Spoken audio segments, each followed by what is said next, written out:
ਗੁਰੂ ਗ੍ਰੰਥ ਸਾਹਿਬ ਜੀ ਦੀ ਜਿਹੜੀ ਬਾਣੀ ਹੈ ਨਾ, ਉਹਦੇ 'ਚ ਮਨ ਨੂੰ ਸਮਝਾਉਣ ਦੇ ਉੱਤੇ ਬਹੁਤ ਜ਼ਿਆਦਾ ਜ਼ੋਰ ਦਿੱਤਾ ਗਿਆ ਹੈ। ਤੁਸੀਂ 9ਵੇਂ ਮਹੱਲੇ ਦੇ ਸ਼ਲੋਕ ਸੁਣਦੇ ਹੋ, ਉਹਦੇ 'ਚ ਵੀ ਅਸੀਂ ਬਾਰ-ਬਾਰ ਇਹੀ ਬਚਨ ਗੁਰੂ ਤੇਗ ਬਹਾਦਰ ਸਾਹਿਬ ਜੀ ਦੇ ਸੁਣਦੇ ਹਾਂ ਕਿ ਮਨ ਨੂੰ ਕਿਵੇਂ ਸਮਝਾਉਣਾ ਹੈ, ਮਨ ਨੂੰ ਕਿਵੇਂ ਵਾਹਿਗੁਰੂ ਨਾਲ ਜੋੜਨਾ ਹੈ। ਗੁਰੂ ਤੇਗ ਬਹਾਦਰ ਸਾਹਿਬ ਜੀ ਤੇ ਆਪਣੇ ਸ਼ਲੋਕਾਂ ਦੀ ਸ਼ੁਰੂਆਤ ਹੀ ਇੱਥੋਂ ਕਰਦੇ ਹੈ। ਗੁਣ ਗੋਬਿੰਦ ਗਾਇਓ ਨਹੀਂ, ਜਨਮ ਅਕਾਰਤ ਕੀਨ, ਕਹੋ ਨਾਨਕ ਹਰ ਭਜ ਮਨਾ, ਜਿਹ ਬਿਦ ਜਲ ਕੋ ਮੀਨ। ਗੁਣ ਗੋਬਿੰਦ ਗਾਇਓ ਨਹੀਂ, ਜਨਮ ਅਕਾਰਤ ਕੀਨ, ਕਹੋ ਨਾਨਕ ਹਰ ਭਜ ਮਨਾ। ਮਨ ਨੂੰ ਸੰਬੋਧਨ ਹੈ। 9ਵੇਂ ਮਹੱਲੇ ਦੇ ਸ਼ਲੋਕਾਂ ਨੂੰ ਤੁਸੀਂ ਜਦੋਂ ਬਾਰ-ਬਾਰ ਸੁਣੋਗੇ ਨਾ, ਤੇ ਹਰ ਇੱਕ ਸ਼ਲੋਕ ਜਿਹੜਾ ਉਹ ਮਨ ਨੂੰ ਸੰਬੋਧਨ ਕੀਤਾ ਗਿਆ ਹੈ, ਮਨ ਨੂੰ ਬਾਰ-ਬਾਰ ਪੁਕਾਰਿਆ ਗਿਆ, ਮਨ ਨੂੰ ਆਵਾਜ਼ ਦਿੱਤੀ ਗਈ ਹੈ, ਮਨ ਨੂੰ ਜਗਾਉਣ ਦੀ ਕੋਸ਼ਿਸ਼ ਕੀਤੀ ਹੈ। ਕਹੋ ਨਾਨਕ ਹਰ ਭਜ ਮਨਾ, ਜਿਹ ਬਿਦ ਜਲ ਕੋ ਮੀਨ। ਗੁਰੂ ਗ੍ਰੰਥ ਸਾਹਿਬ ਜੀ ਦੀ ਬਾਣੀ ਦੇ ਵਿੱਚ ਬਹੁਤ ਸਾਰੀਆਂ ਥਾਵਾਂ ਦੇ ਉੱਤੇ, ਬਹੁਤ ਸਾਰੇ ਸ਼ਬਦਾਂ ਦੇ ਵਿੱਚ, ਬਹੁਤ ਸਾਰੀਆਂ ਪੰਕਤੀਆਂ ਦੇ ਵਿੱਚ ਮਨ ਨੂੰ ਸਮਝਾਇਆ ਗਿਆ ਹੈ, ਮਨ ਨੂੰ ਬਾਰ-ਬਾਰ ਆਵਾਜ਼ ਦਿੱਤੀ ਗਈ ਹੈ, ਮਨ ਨੂੰ ਜਗਾਉਣ ਦੀ ਕੋਸ਼ਿਸ਼ ਕੀਤੀ ਹੈ। ਹੁਣ ਤੁਸੀਂ ਵੇਖਦੇ ਹੋ ਨਾ ਕਿ ਯੋਗ ਮੱਤ ਦੇ ਵਿੱਚ ਜਿਹੜੇ ਯੋਗੀ ਹੁੰਦੇ ਨੇ, ਉਹਨਾਂ ਨੇ ਆਪਣੇ ਸਰੀਰ ਦੇ ਉੱਤੇ ਇੱਕ ਖਾਸ ਚਿੰਨ੍ਹ ਜਿਹੜੇ ਨੇ ਉਹ ਧਾਰਨ ਕੀਤੇ ਹੁੰਦੇ ਨੇ। ਕੰਨਾਂ ਦੇ ਵਿੱਚ ਮੁੰਦਰਾਂ ਹੁੰਦੀਆਂ ਨੇ ਯੋਗੀਆਂ ਦੇ, ਸਰੀਰ ਦੇ ਉੱਤੇ ਉਹਨਾਂ ਨੇ ਇੱਕ ਕਫਨੀ ਜੀ ਧਾਰਨ ਕੀਤੀ ਹੁੰਦੀ ਹੈ, ਜਿਹਨੂੰ ਗੋਦੜੀ ਵੀ ਕਿਹਾ ਜਾਂਦਾ ਹੈ, ਤੇ ਹੱਥ ਦੇ ਵਿੱਚ ਇੱਕ ਖੱਪਰ ਹੁੰਦਾ ਹੈ ਜਿਹਦੇ 'ਚ ਭਿੱਖਿਆ ਆਦਿਕ ਜਿਹੜੀ ਹੈ ਉਹ ਪਾਈ ਜਾਂਦੀ ਹੈ। ਇੱਕ ਝੋਲੀ ਹੁੰਦੀ ਹੈ ਜਿਹਦੇ ਵਿੱਚ ਸਾਰੀ ਜਿਹੜੀ ਭਿੱਖਿਆ ਹੈ ਉਹ ਇਕੱਠੀ ਕੀਤੀ ਜਾਂਦੀ ਹੈ। ਹੱਥ ਦੇ ਵਿੱਚ ਇੱਕ ਡੰਡਾ ਹੁੰਦਾ ਹੈ, ਸਰੀਰ ਦੇ ਉੱਤੇ ਪਿਪੂਤ ਮਲੀ ਹੁੰਦੀ ਹੈ। ਇਹ ਇੱਕ ਜੋਗੀਆਂ ਦਾ ਚਿੱਤਰ ਜਿਹੜਾ ਤੁਸੀਂ ਖਿੱਚਿਆ, ਔਰ ਇਹ ਤੁਸੀਂ ਆਮ ਕਰਕੇ ਅੱਜ ਵੀ ਵੇਖਦੇ ਹੋ। ਗੁਰੂ ਨਾਨਕ ਦੇਵ ਪਾਤਸ਼ਾਹ ਦੇ ਸਮੇਂ ਤਾਂ ਯੋਗ ਮੱਤ ਜਿਹੜਾ ਉਹਦਾ ਬਹੁਤ ਜ਼ਿਆਦਾ ਪ੍ਰਚਾਰ ਸੀ, ਔਰ ਬਹੁਤ ਜ਼ਿਆਦਾ ਜਿਹੜੇ ਲੋਕ ਨੇ ਉਹ ਯੋਗ ਮੱਤ ਧਾਰਨ ਕਰਦੇ ਸੀ। ਜਦੋਂ ਗੁਰੂ ਨਾਨਕ ਦੇਵ ਸਾਹਿਬ ਜੀ ਦੀ ਚਰਚਾ ਜੋਗੀਆਂ ਦੇ ਨਾਲ ਹੋਈ, ਪਾਤਸ਼ਾਹ ਜੀ ਨੇ ਉਹਨਾਂ ਨੂੰ ਉਪਦੇਸ਼ ਕੀਤਾ। ਗਿਆਨੀ ਸੰਤ ਸਿੰਘ ਮਸਕੀਨ ਜੀ ਤਾਂ ਕਹਿੰਦੇ ਆ ਕਿ ਜੋਗੀਆਂ ਨੇ ਨਾ ਗੁਰੂ ਨਾਨਕ ਦੇਵ ਸਾਹਿਬ ਜੀ ਨੂੰ ਇਹ ਸਵਾਲ ਕੀਤਾ। ਸਤਿਗੁਰੂ ਕਹਿਣ ਲੱਗੇ ਮੈਂ ਵੀ ਜੋਗੀ ਹਾਂ, ਤੇ ਜੋਗੀ ਕਹਿਣ ਲੱਗੇ ਬਈ ਤੁਸੀਂ ਕਿਸ ਪਾਸਿਓਂ ਜੋਗੀ ਹੋ, ਕਿਉਂਕਿ ਨਾ ਤੁਸੀਂ ਮੁੰਦਰਾਂ ਪਾਈਆਂ ਹੋਈਆਂ ਨੇ, ਨਾ ਤੁਸੀਂ ਕਫਨੀ ਧਾਰਨ ਕੀਤੀ ਹੈ, ਨਾ ਪਿੰਡੇ ਤੇ ਸੁਆਹ ਮਲੀ ਹੈ, ਨਾ ਤੁਹਾਡੇ ਕੋਲ ਖੱਪਰ ਹੈ, ਨਾ ਤੁਹਾਡੇ ਕੋਲ ਉਹ ਝੋਲੀ ਹੈ, ਨਾ ਤੁਹਾਡੇ ਹੱਥ ਵਿੱਚ ਡੰਡਾ ਹੈ, ਨਾ ਤੁਸੀਂ ਯੋਗ ਮੱਤ ਧਾਰਨ ਕੀਤਾ, ਤੁਸੀਂ ਕਿਸ ਤਰ੍ਹਾਂ ਜੋਗੀ ਹੋ ਗਏ। ਤੇ ਸਤਿਗੁਰੂ ਪਾਤਸ਼ਾਹ ਕਹਿਣ ਲੱਗੇ ਜੋਗੀਓ ਮੈਂ ਵੀ ਜੋਗੀ ਹਾਂ, ਮੈਂ ਵੀ ਚਿੰਨ੍ਹ ਧਾਰਨ ਕੀਤੇ ਹੋਏ ਨੇ, ਪਰ ਜਿਹੜੇ ਚਿੰਨ੍ਹ ਨੇ ਨਾ ਉਹ ਮਨ ਦੇ ਨੇ, ਬਾਹਰ ਦੇ ਚਿੰਨ੍ਹ ਨਹੀਂ, ਸਰੀਰ ਦੇ ਚਿੰਨ੍ਹ ਨਹੀਂ, ਮਨ ਦੇ ਚਿੰਨ੍ਹ ਜਿਹੜੇ ਆ ਉਹ ਧਾਰਨ ਕੀਤੇ ਹੋਏ ਆ। ਭੱਟ ਕਲਸਹਾਰ ਜੀ ਨੇ ਆਪਣੇ ਸਵਈਆਂ ਦੇ ਵਿੱਚ ਨਾ ਗੁਰੂ ਗ੍ਰੰਥ ਸਾਹਿਬ ਦੀ ਬਾਣੀ ਦੇ ਵਿੱਚ ਗੁਰੂ ਨਾਨਕ ਦੇਵ ਪਾਤਸ਼ਾਹ ਜੀ ਦੇ ਬਾਰੇ ਇਹ ਬਚਨ ਕੀਤਾ ਹੈ। ਕਬ ਕਲ ਸੁਜਸ ਗਾਵੋ ਗੁਰ ਨਾਨਕ, ਰਾਜ ਜੋਗ ਜਿਨ ਮਾਣਿਓ। ਭੱਟ ਕਲਸਹਾਰ ਕਹਿੰਦੇ ਕਿ ਗੁਰੂ ਨਾਨਕ ਦੇਵ ਪਾਤਸ਼ਾਹ ਜੀ ਵੀ ਰਾਜ ਜੋਗੀ ਸਨ, ਉਹਨਾਂ ਰਾਜ ਵੀ ਮਾਣਿਆ, ਜੋਗ ਵੀ ਮਾਣਿਆ। ਜੋਗ ਕਿਹੜਾ ਮਾਣਿਆ? ਅੰਦਰ ਦਾ ਜੋਗ, ਮਨ ਦਾ ਜੋਗ। ਇੱਕ ਮਨ ਦਾ ਵੀ ਜੋਗ ਹੁੰਦਾ ਹੈ। ਸਤਿਗੁਰੂ ਨੇ ਆਪਣੇ ਸਿੱਖ ਨੂੰ ਵੀ ਜੋਗੀ ਬਣਾਇਆ, ਪਰ ਮਨ ਦਾ ਜੋਗੀ ਬਣਾਇਆ। ਉਹ ਚਿੰਨ੍ਹਾਂ ਦਾ ਜ਼ਿਕਰ ਕੀਤਾ ਪਾਤਸ਼ਾਹ ਨੇ ਵੀ ਉਹ ਧਾਰਨ ਕਰਨੇ ਨੇ, ਪਰ ਬਾਹਰ ਵਾਲੇ ਚਿੰਨ੍ਹ ਨਹੀਂ। ਮੁੰਦਰਾਂ ਦੀ ਗੱਲ ਨਹੀਂ ਕਰਦੇ ਸਤਿਗੁਰੂ, ਬਾਹਰ ਦੀ ਵਿਭੂਤ ਦੀ ਗੱਲ ਨਹੀਂ ਕਰਦੇ, ਬਾਹਰ ਦੀ ਜਿਹੜਾ ਖੱਪਰ ਹੁੰਦਾ ਉਹਦੀ ਗੱਲ ਨਹੀਂ ਕਰਦੇ। ਮਨ ਦੇ ਜੋਗ ਨੂੰ ਧਾਰਨ ਦੀ ਗੱਲ ਕਰਦੇ ਨੇ। ਤੇ ਮਨ ਦਾ ਜੋਗ ਕਿਵੇਂ ਧਾਰਨ ਕਰਨਾ ਹੈ, ਮਨ ਨੂੰ ਜੋਗੀ ਕਿਵੇਂ ਬਣਾਉਣਾ ਹੈ, ਉਹਦਾ ਵਰਣਨ ਜਪਜੀ ਸਾਹਿਬ ਦੀਆਂ ਇਹਨਾਂ ਪੌੜੀਆਂ ਦੇ ਵਿੱਚ ਪਾਤਸ਼ਾਹ ਜੀ ਕਰ ਰਹੇ ਹਨ, ਬਖਸ਼ਿਸ਼ ਕਰ ਰਹੇ ਹਨ। ਮੁੰਦਾ ਸੰਤੋਖ ਸ਼ਰਮ ਪਤ ਝੋਲੀ, ਧਿਆਨ ਕੀ ਕਰਹਿ ਵਿਭੂਤ। ਮੁੰਦਾ ਸੰਤੋਖ, ਮੁੰਦਾ ਦਾ ਭਾਵ ਹੈ ਕੰਨਾਂ ਦੇ ਵਿੱਚ ਪਾਈਆਂ ਹੋਈਆਂ ਮੁੰਦਰਾਂ, ਜੋ ਜੋਗੀ ਲੋਕ ਧਾਰਨ ਕਰਦੇ ਸੀ ਆਪਣੇ ਕੰਨਾਂ ਦੇ ਵਿੱਚ, ਕੱਚ ਦੀਆਂ ਮੁੰਦਰਾਂ। ਸਤਿਗੁਰੂ ਫਰਮਾਉਂਦੇ ਐ ਮੁੰਦਾ ਸੰਤੋਖ। ਮੁੰਦਰਾਂ ਕਿਹੜੀਆਂ ਧਾਰਨ ਕਰਨੀਆਂ ਨੇ ਜੋਗੀਓ? ਮਨ ਦੀਆਂ ਮੁੰਦਰਾਂ, ਸੰਤੋਖ ਦੀਆਂ ਮੁੰਦਰਾਂ। ਜਿਹੜੀਆਂ ਖੁਆਇਸ਼ਾਂ ਨੇ ਨਾ, ਖੁਆਇਸ਼ਾਂ ਇੱਛਾਵਾਂ ਨੇ, ਉਹਨਾਂ ਦੇ ਨਾਲ ਤ੍ਰਿਸ਼ਨਾ ਜਿਹੜੀ ਆ ਉਹ ਪੈਦਾ ਹੁੰਦੀ ਹੈ। ਤ੍ਰਿਸ਼ਨਾ ਬਹੁਤ ਜ਼ਿਆਦਾ ਵੱਧ ਜਾਂਦੀ ਹੈ। ਜਦੋਂ ਅਸੀਂ ਤ੍ਰਿਸ਼ਨਾ ਨੂੰ ਵਿੰਨ ਦਿਆਂਗੇ, ਇੱਛਾਵਾਂ ਨੂੰ ਵਿੰਨ ਦਿਆਂਗੇ ਔਰ ਵਿੰਨ ਕੇ ਉਹਨਾਂ ਦੇ ਵਿੱਚੋਂ ਸੰਤੋਖ ਦੀਆਂ ਮੁੰਦਰਾਂ ਪਾ ਲਵਾਂਗੇ, ਅਸੀਂ ਵੀ ਅੰਦਰੋਂ ਜੋਗੀ ਬਣ ਜਾਵਾਂਗੇ, ਮਨ ਕਰਕੇ ਜੋਗੀ ਬਣ ਜਾਵਾਂਗੇ। ਹੁਣ ਗੁਰੂ ਨਾਨਕ ਦੇਵ ਸਾਹਿਬ ਦਾ ਉਪਦੇਸ਼ ਵੀ ਬੜੇ ਕਮਾਲ ਦਾ।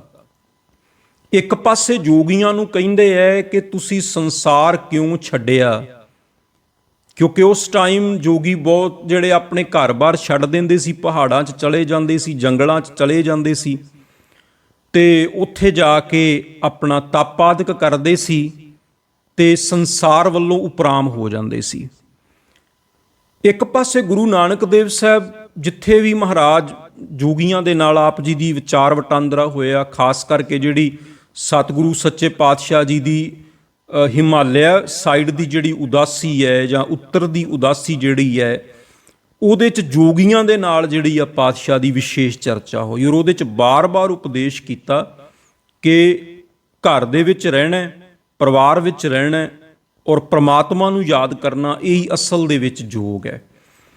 ਦੂਜੇ ਪਾਸੇ ਸਤਿਗੁਰੂ ਜੀ ਲਾਹੌਰ ਦੀ ਧਰਤੀ ਦੇ ਉੱਤੇ ਦੁਨੀ ਚੰਦ ਨੂੰ ਉਪਦੇਸ਼ ਕਰਦੇ ਹੈ ਕਿ ਸੰਤੋਖ ਧਾਰਨ ਕਰਨਾ। ਹੁਣ ਗੁਰੂ ਨਾਨਕ ਦੇਵ ਸਾਹਿਬ ਜੀ ਦਾ ਇੱਕ ਪਾਸੇ ਇਹ ਉਪਦੇਸ਼ ਹੈ ਵੀ ਸੰਸਾਰ ਵਿੱਚ ਰਹਿਣਾ। ਜੇ ਸੰਸਾਰ ਵਿੱਚ ਰਹਿਣਾ ਤੇ ਸੰਸਾਰ ਨੂੰ ਜਿੰਨਾ ਜ਼ਿਆਦਾ ਘੁੱਟ ਕੇ ਫੜ ਲਿਆ, ਉਹਨਾਂ ਨੂੰ ਵੀ ਸਤਿਗੁਰੂ ਨੇ ਉਪਦੇਸ਼ ਦਿੱਤਾ, ਚਾਹੇ ਉਹ ਮਲਕ ਭਾਗੂ ਦੀ ਗੱਲ ਕਰ ਲਓ ਜਾਂ ਦੁਨੀ ਚੰਦ ਦੀ ਗੱਲ ਕਰ ਲਓ। ਜਿਨ੍ਹਾਂ ਨੇ ਸੰਸਾਰ ਛੱਡ ਦਿੱਤਾ, ਛੱਡ ਕੇ ਜੰਗਲਾਂ 'ਚ ਚਲੇ ਗਏ, ਤੇ ਉਹਨਾਂ ਨੂੰ ਵੀ ਸਤਿਗੁਰੂ ਨੇ ਉਪਦੇਸ਼ ਦਿੱਤਾ ਕਿ ਸੰਸਾਰ ਛੱਡਣਾ ਨਹੀਂ, ਸੰਸਾਰ ਦੇ ਵਿੱਚ ਰਹਿਣਾ। ਰਹਿਣਾ ਪਰਿਵਾਰ ਵਿੱਚ ਹੈ, ਗ੍ਰਸਥ ਵਿੱਚ ਰਹਿਣਾ ਹੈ, ਪਰ ਘੁੱਟ ਕੇ ਫੜਨਾ ਵੀ ਨਹੀਂ ਤੇ ਬਿਲਕੁਲ ਛੱਡਣਾ ਵੀ ਨਹੀਂ। ਸਤਿਗੁਰੂ ਨੇ ਨਾ ਜਿਹੜਾ ਵਿਚਲਾ ਰਾਹ ਦਿੱਤਾ ਹੈ, ਵਿਚਲਾ ਰਾਹ ਦਿੱਤਾ ਹੈ। ਜਦੋਂ ਪਾਤਸ਼ਾਹ ਜੀ ਲਾਹੌਰ ਦੀ ਧਰਤੀ ਤੇ ਗਏ ਸਨ, ਕਿਉਂਕਿ ਇੱਥੇ ਸੰਤੋਖ ਦੀ ਗੱਲ ਆਈ ਹੈ, ਮੁੰਦਾ ਸੰਤੋਖ, ਵੀ ਅੰਦਰ ਸੰਤੋਖ ਧਾਰਨ ਕਰਨਾ।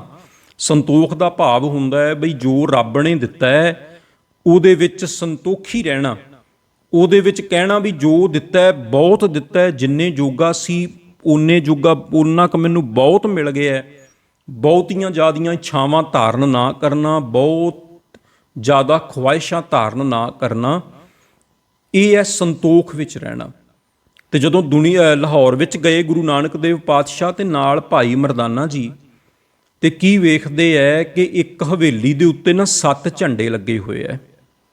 ਉਹਨਾਂ ਟਾਈਮਾਂ ਦੇ ਵਿੱਚ ਨਾ ਇੱਕ ਰਿਵਾਜ ਹੁੰਦਾ ਸੀ ਵੀ ਜਿਹੜਾ ਬੰਦਾ ਜਿੰਨੇ ਲੱਖ ਰੁਪਏ ਦਾ ਮਾਲਕ ਹੁੰਦਾ ਸੀ, ਉਹਨੇ ਝੰਡੇ ਉਹ ਆਪਣੀ ਹਵੇਲੀ ਤੇ ਲਾ ਲੈਂਦਾ ਸੀ ਔਰ ਉਹ ਇੱਕ ਇਸ ਗੱਲ ਦਾ ਸੰਕੇਤ ਹੁੰਦਾ ਸੀ ਦੁਨੀਆ ਦੇ ਵਾਸਤੇ ਕਿ ਦੁਨੀਆ ਦੇ ਲੋਕੋ ਮੈਂ ਇੰਨੇ ਲੱਖ ਰੁਪਏ ਦਾ ਮਾਲਕ ਹਾਂ।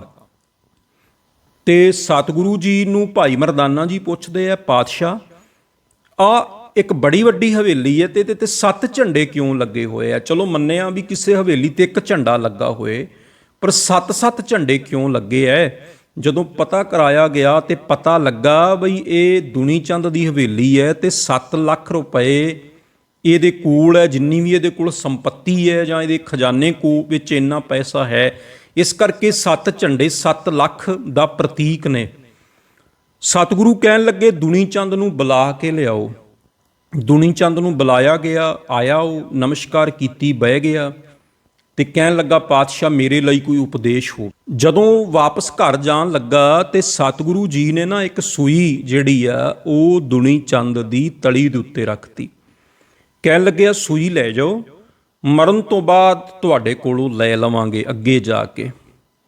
ਦੁਨੀ ਚੰਦ ਉਹ ਸੂਈ ਲੈ ਕੇ ਘਰ ਆ ਗਿਆ। ਘਰ ਵਾਲੀ ਨੂੰ ਕਹਿੰਦਾ ਵੀ ਸਤਿਗੁਰੂ ਨੇ ਸੂਈ ਦਿੱਤੀ ਹੈ ਤੇ ਸੰਭਾਲ ਲਓ, ਮਰਨ ਤੋਂ ਬਾਅਦ ਕਹਿੰਦੇ ਆ ਤੇਰੇ ਕੋਲੋਂ ਲਵਾਂਗੇ। ਘਰ ਵਾਲੀ ਵਾਹਿਗੁਰੂ ਦਾ ਨਾਮ ਜਪਣ ਵਾਲੀ ਸੀ, ਚੰਗੀ ਸੋਚ ਵਾਲੀ ਸੀ, ਉੱਚੀ ਮੱਤ ਵਾਲੀ ਸੀ। ਉਹ ਕਹਿਣ ਲੱਗੇ ਵੀ ਤੁਸੀਂ ਕਮਾਲ ਦੀ ਗੱਲ ਕਰਦੇ ਹੋ, ਮਰਨ ਤੋਂ ਬਾਅਦ ਤਾਂ ਆ ਜਿਹੜੇ ਹੱਥਾਂ 'ਚ ਤੁਸੀਂ ਸੂਈ ਫੜੀ ਹੈ ਨਾ, ਇਹ ਵੀ ਨਹੀਂ ਨਾਲ ਜਾਣੇ। ਜਿਹੜੀ ਜ਼ਬਾਨ ਤੋਂ ਬੋਲ ਰਹੇ ਹੋ ਨਾ, ਜ਼ਬਾਨ ਵੀ ਸੜ ਜਾਣੀ ਹੈ, ਸਰੀਰ ਵੀ ਖਤਮ ਹੋ ਜਾਣਾ, ਸੂਈ ਨਾਲ ਨਹੀਂ ਜਾ ਸਕੇਗੀ। ਜ਼ਰੂਰ ਕੋਈ ਪਾਤਸ਼ਾਹ ਦਾ ਇਹਦੇ ਵਿੱਚ ਉਪਦੇਸ਼ ਹੈ, ਕੋਈ ਰਮਜ ਹੈ, ਕੋਈ ਰਾਜ ਹੈ। ਤੁਸੀਂ ਵਾਪਸ ਜਾਓ, ਸੂਈ ਵਾਪਸ ਮੋੜੋ। ਸਤਿਗੁਰੂ ਜੀ ਨੇ ਜਾਣ ਕੇ ਦਿੱਤੀ ਹੈ ਸੂਈ, ਤੇ ਦੁਨੀ ਚੰਦ ਵਾਪਸ ਆਇਆ। ਪਾਤਸ਼ਾਹ ਜੀ ਜਿੱਥੇ ਬਿਰਾਜਮਾਨ ਸਨ, ਆ ਕੇ ਚਰਨਾਂ 'ਚ ਡਿੱਗ ਪਿਆ, ਕਹਿੰਦਾ ਮਹਾਰਾਜ ਆ ਸੂਈ ਪਕੜੋ ਆਪਣੀ, ਇਹ ਮਰਨ ਤੋਂ ਬਾਅਦ ਨਾਲ ਨਹੀਂ ਜਾਏਗੀ, ਕਿਉਂਕਿ ਨਾਲ ਤੇ ਸਰੀਰ ਵੀ ਨਹੀਂ ਜਾਣਾ, ਇਹ ਸੂਈ ਨਾਲ ਨਹੀਂ ਜਾ ਸਕੇਗੀ। ਸਤਿਗੁਰੂ ਕਹਿਣ ਲੱਗੇ ਦੁਨੀ ਚੰਦ, ਜਿੱਥੇ ਤੂੰ ਆਪਣੇ ਨਾਲ ਇਹ ਹਾਥੀ, ਘੋੜੇ, ਊਠ, ਇਹ ਸੋਨਾ ਚਾਂਦੀ, ਇਹ ਹਵੇਲੀ, ਇਹ ਜ਼ਮੀਨ ਜਾਇਦਾਦ, ਸਾਰਾ ਕੁਝ ਲੈ ਜਾਏਗਾ, ਆ ਸਾਡੀ ਸੂਈ ਵੀ ਨਾਲ ਲੈ ਜਾਈਂ। ਤੇ ਦੁਨੀ ਚੰਦ ਚਰਨਾਂ 'ਚ ਡਿੱਗ ਪਿਆ, ਕਹਿੰਦਾ ਪਾਤਸ਼ਾਹ ਕੁਝ ਵੀ ਨਾਲ ਨਹੀਂ ਜਾਏਗਾ। ਗੁਰੂ ਨਾਨਕ ਦੇਵ ਸਾਹਿਬ ਕਹਿਣ ਲੱਗੇ ਹੀ ਤੇ ਤੈਨੂੰ ਅਸੀਂ ਸਮਝਾਉਣਾ ਚਾਹੁੰਦੇ ਹਾਂ। ਹੁਣ ਵੇਖੋ, ਗੁਰੂ ਨਾਨਕ ਦੇਵ ਸਾਹਿਬ ਨੇ ਜਿਹੜੀ ਸੂਈ ਦਿੱਤੀ ਸੀ ਨਾ, ਇਹਦੇ ਪਿੱਛੇ ਵੀ ਬਹੁਤ ਵੱਡੀ ਰਮਜ ਸੀ। ਇੱਕ ਤਾਂ ਸੂਈ ਇਸ ਕਰਕੇ ਦਿੱਤੀ ਦੁਨੀ ਚੰਦ ਨੂੰ ਕਿਉਂਕਿ ਉਹ ਘਰ ਦੀ ਉਹਨਾਂ ਟਾਈਮਾਂ 'ਚ ਸਭ ਤੋਂ ਛੋਟੀ ਹੋਈ ਚੀਜ਼ ਮੰਨੀ ਜਾਂਦੀ ਸੀ ਸੂਈ, ਵੀ ਜੇ ਤੂੰ ਘਰ ਦੀ ਛੋਟੀ ਤੋਂ ਛੋਟੀ ਚੀਜ਼ ਨਾਲ ਨਹੀਂ ਲਿਜਾ ਸਕਦਾ, ਫਿਰ ਵੱਡੀਆਂ ਵੱਡੀਆਂ ਚੀਜ਼ਾਂ ਕਿਵੇਂ ਨਾਲ ਲੈ ਜਾਏਗਾ।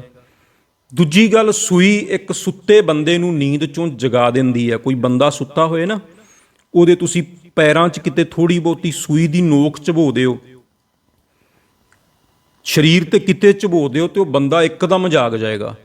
ਸਤਿਗੁਰੂ ਜੀ ਉਹ ਸੂਈ ਨਾਲ ਦੁਨੀ ਚੰਦ ਨੂੰ ਮਾਇਆ ਦੀ ਨੀਂਦ ਵਿੱਚੋਂ ਜਗਾਉਣਾ ਚਾਹੁੰਦੇ ਸੀ। ਸਤਿਗੁਰੂ ਕਹਿਣ ਲੱਗੇ ਦੁਨੀ ਚੰਦ, ਜੇ ਤੂੰ ਇਹ ਗੱਲ ਜਾਣਦਾ ਹੈ ਕਿ ਕੁਝ ਵੀ ਨਾਲ ਨਹੀਂ ਜਾਏਗਾ, ਇਹ ਸੂਈ ਵੀ ਨਾਲ ਨਹੀਂ ਜਾਏਗੀ, ਇਹ ਹਾਥੀ, ਘੋੜੇ, ਊਠ, ਇਹ ਹਵੇਲੀ ਨਾਲ ਨਹੀਂ ਜਾਏਗੀ, ਫਿਰ ਇੰਨਾ ਲਾਲਚ ਕਾਹਤੋਂ ਕਰਦਾ ਹੈ? ਫਿਰ ਸੰਤੋਖ ਧਾਰਨ ਕਰਨਾ ਚਾਹੀਦਾ, ਸਬਰ ਜਿਹੜਾ ਉਹ ਰੱਖਣਾ ਚਾਹੀਦਾ ਹੈ। ਫਿਰ ਇੰਨਾ ਲਾਲਚ ਕਿਉਂ? ਤੇ ਦੁਨੀ ਚੰਦ ਨੇ ਭੁੱਲ ਦੀ ਮਾਫੀ ਮੰਗੀ ਸੀ, ਤੇ ਬਹੁਤ ਸਾਰਾ ਧਨ ਉਸ ਟਾਈਮ ਦੁਨੀ ਚੰਦ ਨੇ ਗਰੀਬਾਂ, ਨਿਮਾਣੇ ਤੇ ਲੋੜਵੰਦ ਜਿਹੜੇ ਲੋਕ ਸੀ ਉਹਨਾਂ ਦੇ ਵਿੱਚ ਵੰਡ ਦਿੱਤਾ ਸੀ। ਸੋ ਪਾਤਸ਼ਾਹ ਜੀ ਦਾ ਜਿਹੜਾ ਉਪਦੇਸ਼ ਸੀ ਉਹ ਇਹ ਸੀਗਾ ਵੀ ਜੇ ਪਰਿਵਾਰ ਵਿੱਚ ਰਹਿਣਾ ਤੇ ਬਹੁਤਾ ਲਾਲਚ ਵੀ ਨਹੀਂ ਕਰਨਾ, ਬਹੁਤੀਆਂ ਖੁਆਇਸ਼ਾਂ ਵੀ ਪੈਦਾ ਨਹੀਂ ਕਰਨੀਆਂ, ਬਹੁਤੀਆਂ ਇੱਛਾਵਾਂ ਪੈਦਾ ਨਹੀਂ ਕਰਨੀਆਂ, ਕਿਉਂਕਿ ਜਿੰਨੀਆਂ ਇੱਛਾਵਾਂ ਵੱਧਦੀਆਂ ਜਾਣਗੀਆਂ ਉਨਾ ਜ਼ਿਆਦਾ ਦਿਮਾਗ ਤੇ ਲੋਡ ਵੱਧਦਾ ਜਾਏਗਾ, ਉਨਾ ਜ਼ਿਆਦਾ ਪ੍ਰੈਸ਼ਰ ਵੱਧਦਾ ਜਾਏਗਾ, ਉਨਾ ਮਨ ਬੇਚੈਨ ਹੁੰਦਾ ਜਾਏਗਾ। ਔਰ ਫਿਰ ਇਸ ਤਰ੍ਹਾਂ ਦੀ ਹਾਲਤ ਬਣ ਜਾਏਗੀ, ਫਿਰ ਤੁਹਾਨੂੰ ਕੁਛ ਮਰਜ਼ੀ ਮਿਲ ਜਾਏ, ਤੁਹਾਨੂੰ ਥੋੜ੍ਹਾ ਲੱਗਣ ਲੱਗ ਜਾਏਗਾ।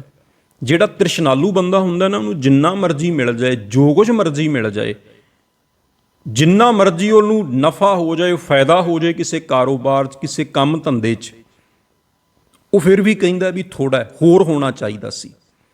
ਬਿਨਾਂ ਸੰਤੋਖ ਨਹੀਂ ਕੋ ਰਾਜੈ, ਸੁਪਨ ਮਨੋਰਥ ਬਿਰਥੇ ਸਭ ਕਾਜੈ। ਤ੍ਰਿਸ਼ਨਾ ਵਿਰਲੇ ਕੀ ਹੀ ਬੂਝੀ ਹੈ। ਜਿਹੜੀ ਤ੍ਰਿਸ਼ਨਾ ਹੈ ਨਾ, ਇਹ ਕਿਸੇ ਵਿਰਲੇ ਦੀ ਹੋਈ ਬੁੱਝੀ ਹੈ। ਤੇ ਜਿੰਨਾ ਚਿਰ ਅੰਦਰ ਸੰਤੋਖ ਨਹੀਂ ਆਉਂਦਾ, ਪਾਤਸ਼ਾਹ ਕਹਿੰਦੇ ਐ, ਉਹਨਾਂ ਚਿਰ ਅੰਦਰੋਂ ਜੋਗੀ ਨਹੀਂ ਬਣਿਆ ਜਾ ਸਕਦਾ। ਬੇਸ਼ੱਕ ਕੰਨ ਦੇ ਵਿੱਚ ਮੁੰਦਰਾਂ ਪਾ ਲਈਆਂ, ਸਰੀਰ ਤੇ ਸੁਆਹ ਮਲ ਲਈ, ਹੱਥ 'ਚ ਡੰਡਾ ਫੜ ਲਿਆ, ਖੱਪਰ ਫੜ ਲਿਆ, ਪਰ ਜੇ ਸੰਤੋਖ ਨਹੀਂ ਤੇ ਫਿਰ ਜੋਗੀ ਬਣ ਨਹੀਂ ਪਾਏ।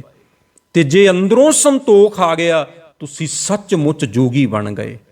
ਤੁਸੀਂ ਪਰਿਵਾਰ ਵਿੱਚ ਰਹਿੰਦਿਆਂ ਵੀ ਅੰਦਰੋਂ ਜੋਗੀ ਹੋ, ਕਿਉਂਕਿ ਤੁਸੀਂ ਅੰਦਰ ਸੰਤੋਖ ਦੀਆਂ ਮੁੰਦਰਾਂ ਮਨ ਨੂੰ ਪਾ ਦਿੱਤੀਆਂ। ਮੁੰਦਾ ਸੰਤੋਖ, ਸਤਿਗੁਰੂ ਕਹਿੰਦੇ ਜ਼ਰੂਰ ਮੁੰਦਰਾਂ ਧਾਰਨ ਕਰੋ, ਪਰ ਕਿਹੜੀਆਂ ਧਾਰਨ ਕਰੋ? ਸੰਤੋਖ ਦੀਆਂ ਮੁੰਦਰਾਂ ਮਨ ਨੂੰ ਪਵਾਉਣੀਆਂ ਨੇ, ਸਰੀਰ ਤੇ ਨਹੀਂ ਪਾਉਣੀਆਂ। ਜੇ ਜਿੰਨੇ ਚਿੰਨ੍ਹਾਂ ਦਾ ਜ਼ਿਕਰ ਕਰ ਰਹੇ ਆ ਪਾਤਸ਼ਾਹ ਜੀ, ਮਨ ਨੂੰ ਧਾਰਨ ਕਰਨ ਵਾਲੇ ਚਿੰਨ੍ਹਾਂ ਦਾ ਜ਼ਿਕਰ ਕਰ ਰਹੇ ਆ, ਸਰੀਰ ਦੇ ਚਿੰਨ੍ਹਾਂ ਦਾ ਜ਼ਿਕਰ ਨਹੀਂ ਕਰਦੇ। ਮਨ ਦੇ ਲਿਬਾਸ ਦੀ ਗੱਲ ਕਰਦੇ ਆ, ਮਨ ਦੇ ਚਿੰਨ੍ਹਾਂ ਦੀ ਗੱਲ ਕਰਦੇ ਆ। ਮੁੰਦਾ ਸੰਤੋਖ ਸ਼ਰਮ ਪਤ ਝੋਲੀ, ਧਿਆਨ ਕੀ ਕਰਹਿ ਵਿਭੂਤ। ਕਿਉਂਕਿ ਜਿਹੜਾ ਰੱਬ ਦਾ ਪਿਆਰਾ ਹੁੰਦਾ ਨਾ, ਉਹ ਸੰਤੋਖ ਵਿੱਚ ਰਹਿੰਦਾ, ਸਬਰ ਵਿੱਚ ਰਹਿੰਦੇ ਆ। ਆਗਿਆ ਮੈਂ ਭੂਖ ਸੋਈ ਕਰ ਸੂਖਾ, ਸੋਗ ਹਰਖ ਨਹੀਂ ਜਾਣਿਓ, ਜੋ ਜੋ ਹੁਕਮ ਭਇਓ ਸਾਹਿਬ ਕਾ, ਸੋ ਮੱਥ ਹੈ ਲੈ ਮਾਨਿਓ। ਗੁਰੂ ਗ੍ਰੰਥ ਸਾਹਿਬ ਜੀ ਦੀ ਬਾਣੀ ਦਾ ਬਚਨ ਹੈ ਵੀ ਰੱਬ ਦਾ ਪਿਆਰਾ ਤੇ ਸਦਾ ਹੀ ਸਬਰ ਦੇ ਵਿੱਚ ਰਹਿੰਦਾ ਹੈ, ਸੰਤੋਖ ਦੇ ਵਿੱਚ ਰਹਿੰਦਾ ਹੈ, ਤੇ ਸੰਤੋਖ ਦੇ ਵਿੱਚ ਹੀ ਆਨੰਦ ਹੈ, ਸਬਰ ਦੇ ਵਿੱਚ ਹੀ ਆਨੰਦ ਹੈ। ਗੁਰੂ ਤੇਗ ਬਹਾਦਰ ਸਾਹਿਬ ਜੀ ਦਾ ਵੀ ਬਚਨ ਹੈ ਨਾ ਗੁਰੂ ਗ੍ਰੰਥ ਸਾਹਿਬ ਦੀ ਬਾਣੀ ਵਿੱਚ, ਜੋ ਨਰ ਦੁਖ ਮੈਂ ਦੁਖ ਨਹੀਂ ਮਾਨੈ,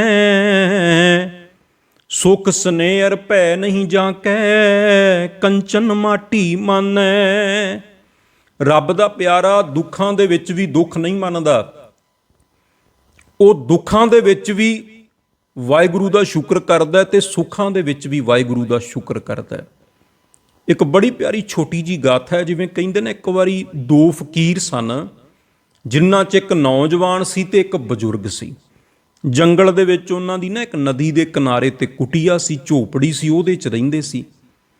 ਇੱਕ ਦਿਨ ਨਾ ਦੋਵੇਂ ਜਣੇ, ਬਰਸਾਤ ਦਾ ਮੌਸਮ ਹੈ ਤੇ ਨਗਰ ਦੇ ਵਿੱਚ ਕਿਤੇ ਭਿੱਖਿਆ ਆਦਿਕ ਮੰਗਣ ਵਾਸਤੇ ਗਏ ਹੋਏ। ਬਹੁਤ ਜ਼ਿਆਦਾ ਤੂਫਾਨ ਆਇਆ, ਹਨੇਰੀ ਆਈ, ਸ਼ਾਮ ਨੂੰ ਵਾਪਸ ਮੁੜੇ ਤੇ ਆ ਕੇ ਕੀ ਵੇਖਦੇ ਐ ਕਿ ਅੱਧੀ ਝੋਪੜੀ ਜਿਹੜੀ ਹੈ ਉਹ ਵਿੱਚੋਂ ਉੱਡ ਚੁੱਕੀ ਹੈ, ਛੱਤ ਵੀ ਕੁਛ ਵਿੱਚੋਂ ਟੁੱਟ ਚੁੱਕਿਆ ਹੈ। ਜਿਹੜਾ ਜਵਾਨ ਫਕੀਰ ਸੀ ਉਹ ਇੱਕਦਮ ਪ੍ਰਮਾਤਮਾ ਨਾਲ ਸ਼ਿਕਾਇਤਾਂ ਕਰਨ ਲੱਗ ਪਿਆ। ਕਹਿਣ ਲੱਗਾ, ਐ ਵਾਹਿਗੁਰੂ, ਤੇਰੀਆਂ ਹਨੇਰੀਆਂ ਦਾ ਜ਼ੋਰ ਵੀ ਸਾਡੇ ਵਰਗੇ ਗਰੀਬਾਂ ਦੀਆਂ ਝੋਪੜੀਆਂ ਤੇ ਆ ਕੇ ਹੀ ਚੜ੍ਹਦਾ। ਇੱਥੇ ਨਗਰ ਦੇ ਵਿੱਚ ਵੱਡੇ ਵੱਡੇ ਲੋਕਾਂ ਦੇ ਮਹਿਲ ਨੇ, ਕਈ ਇਸ ਤਰ੍ਹਾਂ ਦੇ ਬੰਦੇ ਆ ਜਿਹੜੇ ਤੈਨੂੰ ਕਦੇ ਵੀ ਯਾਦ ਨਹੀਂ ਕਰਦੇ। ਉਹਨਾਂ ਦੀਆਂ ਹਵੇਲੀਆਂ ਤੂਫਾਨਾਂ 'ਚ ਵੀ ਸਹੀ ਸਲਾਮਤ ਖੜੀਆਂ ਰਹਿੰਦੀਆਂ ਨੇ, ਪਰ ਸਾਡੇ ਵਰਗੇ ਬੰਦੇ ਜਿਹੜੇ ਦਿਨ ਰਾਤ ਤੈਨੂੰ ਯਾਦ ਕਰਦੇ ਰਹਿੰਦੇ ਐ, ਤੇਰੇ ਗੁਣ ਗਾਉਂਦੇ ਰਹਿੰਦੇ ਐ, ਇਹ ਤੇਰੀਆਂ ਹਨੇਰੀਆਂ ਉਹਨਾਂ ਦੀਆਂ ਝੋਪੜੀਆਂ ਵੀ ਸਾਬਤ ਨਹੀਂ ਰਹਿਣ ਦਿੰਦੀਆਂ। ਫਿਰ ਤੈਨੂੰ ਯਾਦ ਕਰਨ ਦਾ ਕੀ ਫਾਇਦਾ? ਅੱਧੀ ਝੋਪੜੀ ਵਿੱਚੋਂ ਉਡਾ ਦਿੱਤੀ, ਛੱਤ ਵੀ ਉੱਡ ਗਿਆ ਵਿੱਚੋਂ, ਕਿੱਥੇ ਰਵਾਂਗੇ, ਕਿੱਥੇ ਗੁਜ਼ਾਰਾ ਕਰਾਂਗੇ? ਅੱਖਾਂ ਦੇ ਵਿੱਚ ਅੱਥਰੂ ਆ ਗਏ। ਉਹ ਜਵਾਨ ਫਕੀਰ ਪਰਮਾਤਮਾ ਨਾਲ ਸ਼ਿਕਾਇਤਾਂ ਕਰਨ ਲੱਗ ਪਿਆ, ਕਿਉਂਕਿ ਉਹਨੂੰ ਅੱਧੀ ਝੋਪੜੀ ਵਿੱਚੋਂ ਉੱਡੀ ਹੋਈ ਦਿਸਦੀ ਹੈ, ਟੁੱਟੀ ਹੋਈ ਦਿਸਦੀ ਹੈ। ਜਿਹੜਾ ਦੂਜਾ ਫਕੀਰ ਸੀ ਨਾ, ਬਜ਼ੁਰਗ, ਉਹਨੇ ਹੱਥ ਜੋੜੇ, ਗੋਡੇ ਮੂਧੇ ਮਾਰੇ, ਹੱਥ ਜੋੜ ਕੇ ਪਰਮਾਤਮਾ ਦਾ ਸ਼ੁਕਰ ਕਰਨ ਲੱਗਾ, ਐ ਰੱਬ ਜੀ, ਤੇਰਾ ਸ਼ੁਕਰ ਹੈ, ਅੱਧੀ ਝੋਪੜੀ ਤੂੰ ਫਿਰ ਵੀ ਸਾਡੇ ਲਈ ਬਚਾ ਲਈ। ਔਰ ਅੱਜ ਗੱਲ ਸਾਬਤ ਹੋ ਗਈ ਕਿ ਤੂੰ ਸਾਡਾ ਬਹੁਤ ਫਿਕਰ ਕਰਦਾ ਹੈ। ਤੇਰੀਆਂ ਹਨੇਰੀਆਂ ਦੇ ਅੱਗੇ ਕਿਸੇ ਦਾ ਜ਼ੋਰ ਨਹੀਂ ਚੱਲਦਾ। ਜੇ ਉਹ ਹਨੇਰੀ ਚਾਹੁੰਦੀ ਤੇ ਪੂਰੀ ਝੋਪੜੀ ਵੀ ਉਡਾ ਕੇ ਲਿਜਾ ਸਕਦੀ ਸੀ, ਪੂਰੀ ਝੋਪੜੀ ਵੀ ਉੱਡ ਸਕਦੀ ਸੀ, ਪਰ ਤੇਰਾ ਲੱਖ ਲੱਖ ਵਾਰ ਸ਼ੁਕਰ ਹੈ, ਤੂੰ ਸਾਡੀ ਅੱਧੀ ਝੋਪੜੀ ਵਿੱਚੋਂ ਬਚਾ ਲਈ।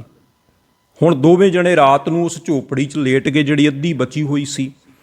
ਹੁਣ ਜਿਹੜਾ ਉਹ ਜਵਾਨ ਫਕੀਰ ਹੈ, ਜਿਹਦੀ ਸੋਚ ਥੋੜ੍ਹੀ ਨਕਾਰਾਤਮਕ ਹੈ, ਉਹ ਸਾਰੀ ਰਾਤ ਹੀ ਵਾਹਿਗੁਰੂ ਨੂੰ ਸ਼ਿਕਾਇਤਾਂ ਦਿੰਦਾ ਰਿਹਾ, ਲਾਂਭੇ ਦਿੰਦਾ ਰਿਹਾ, ਬਈ ਵੇਖੋ ਛੱਤ ਵੀ ਅੱਧਾ ਟੁੱਟ ਗਿਆ ਵਿੱਚੋਂ, ਕਿੱਥੇ ਰਵਾਂਗੇ, ਦੁਬਾਰਾ ਬਣਾਉਣੀ ਕਿੰਨੀ ਜ਼ਿਆਦਾ ਮੁਸ਼ਕਲ ਹੈ, ਤੈਨੂੰ ਇੰਨੇ ਸਾਲਾਂ ਤੋਂ ਯਾਦ ਕਰ ਰਹੇ ਹਾਂ, ਤੇਰੇ ਗੁਣ ਗਾਉਣ ਦਾ ਕੀ ਫਾਇਦਾ, ਤੇਰਾ ਨਾਮ ਜਪਣ ਦਾ ਕੀ ਫਾਇਦਾ? ਹੁੰਦਾ ਹੀ ਹੈ ਨਾ, ਕਈ ਵਾਰੀ ਸਾਡੇ ਮਨ ਦੇ ਵਿੱਚ ਵੀ ਇਸ ਤਰ੍ਹਾਂ ਦੇ ਖਿਆਲ ਆਉਂਦੇ ਹੀ ਹੈ ਵੀ ਅਸੀਂ ਪਾਠ ਵੀ ਕਰਦੇ ਹਾਂ, ਨਿਤਨੇਮ ਵੀ ਕਰਦੇ ਹਾਂ, ਸੇਵਾ ਵੀ ਕਰਦੇ ਹਾਂ, ਗੁਰੂ ਘਰ ਵੀ ਜਾਂਦੇ ਹਾਂ, ਅੰਮ੍ਰਿਤ ਵੇਲੇ ਵੀ ਉੱਠਦੇ ਹਾਂ, ਪਰ ਫਿਰ ਵੀ ਸਾਡੀ ਜ਼ਿੰਦਗੀ ਦੇ ਵਿੱਚ ਜਿਹੜੇ ਦੁੱਖ ਨੇ ਉਹ ਬਹੁਤ ਜ਼ਿਆਦਾ ਆਉਂਦੇ ਨੇ। ਹੁਣ ਇੱਕ ਪਰਿਵਾਰ ਹੈ ਨਾ, ਪਰਿਵਾਰ ਵਿੱਚ ਜੇ 4-5 ਮੈਂਬਰ ਨੇ ਤੇ ਉਹਨਾਂ ਦੇ ਵਿੱਚ ਵੀ ਸਭ ਦੀ ਸੋਚ ਅਲੱਗ-ਅਲੱਗ ਹੁੰਦੀ ਹੈ। ਵਿੱਚੋਂ ਕੁਝ ਪੋਜ਼ਿਟਿਵ ਸੋਚ ਵਾਲੇ ਹੁੰਦੇ ਆ, ਚੜ੍ਹਦੀ ਕਲਾ ਵਾਲੇ ਹੁੰਦੇ ਆ, ਕੁਝ ਨੈਗੇਟਿਵ ਸੋਚ ਵਾਲੇ ਹੁੰਦੇ ਆ। ਇੱਕੋ ਪਰਿਵਾਰ 'ਚ ਰਹਿੰਦੇ ਆਂ।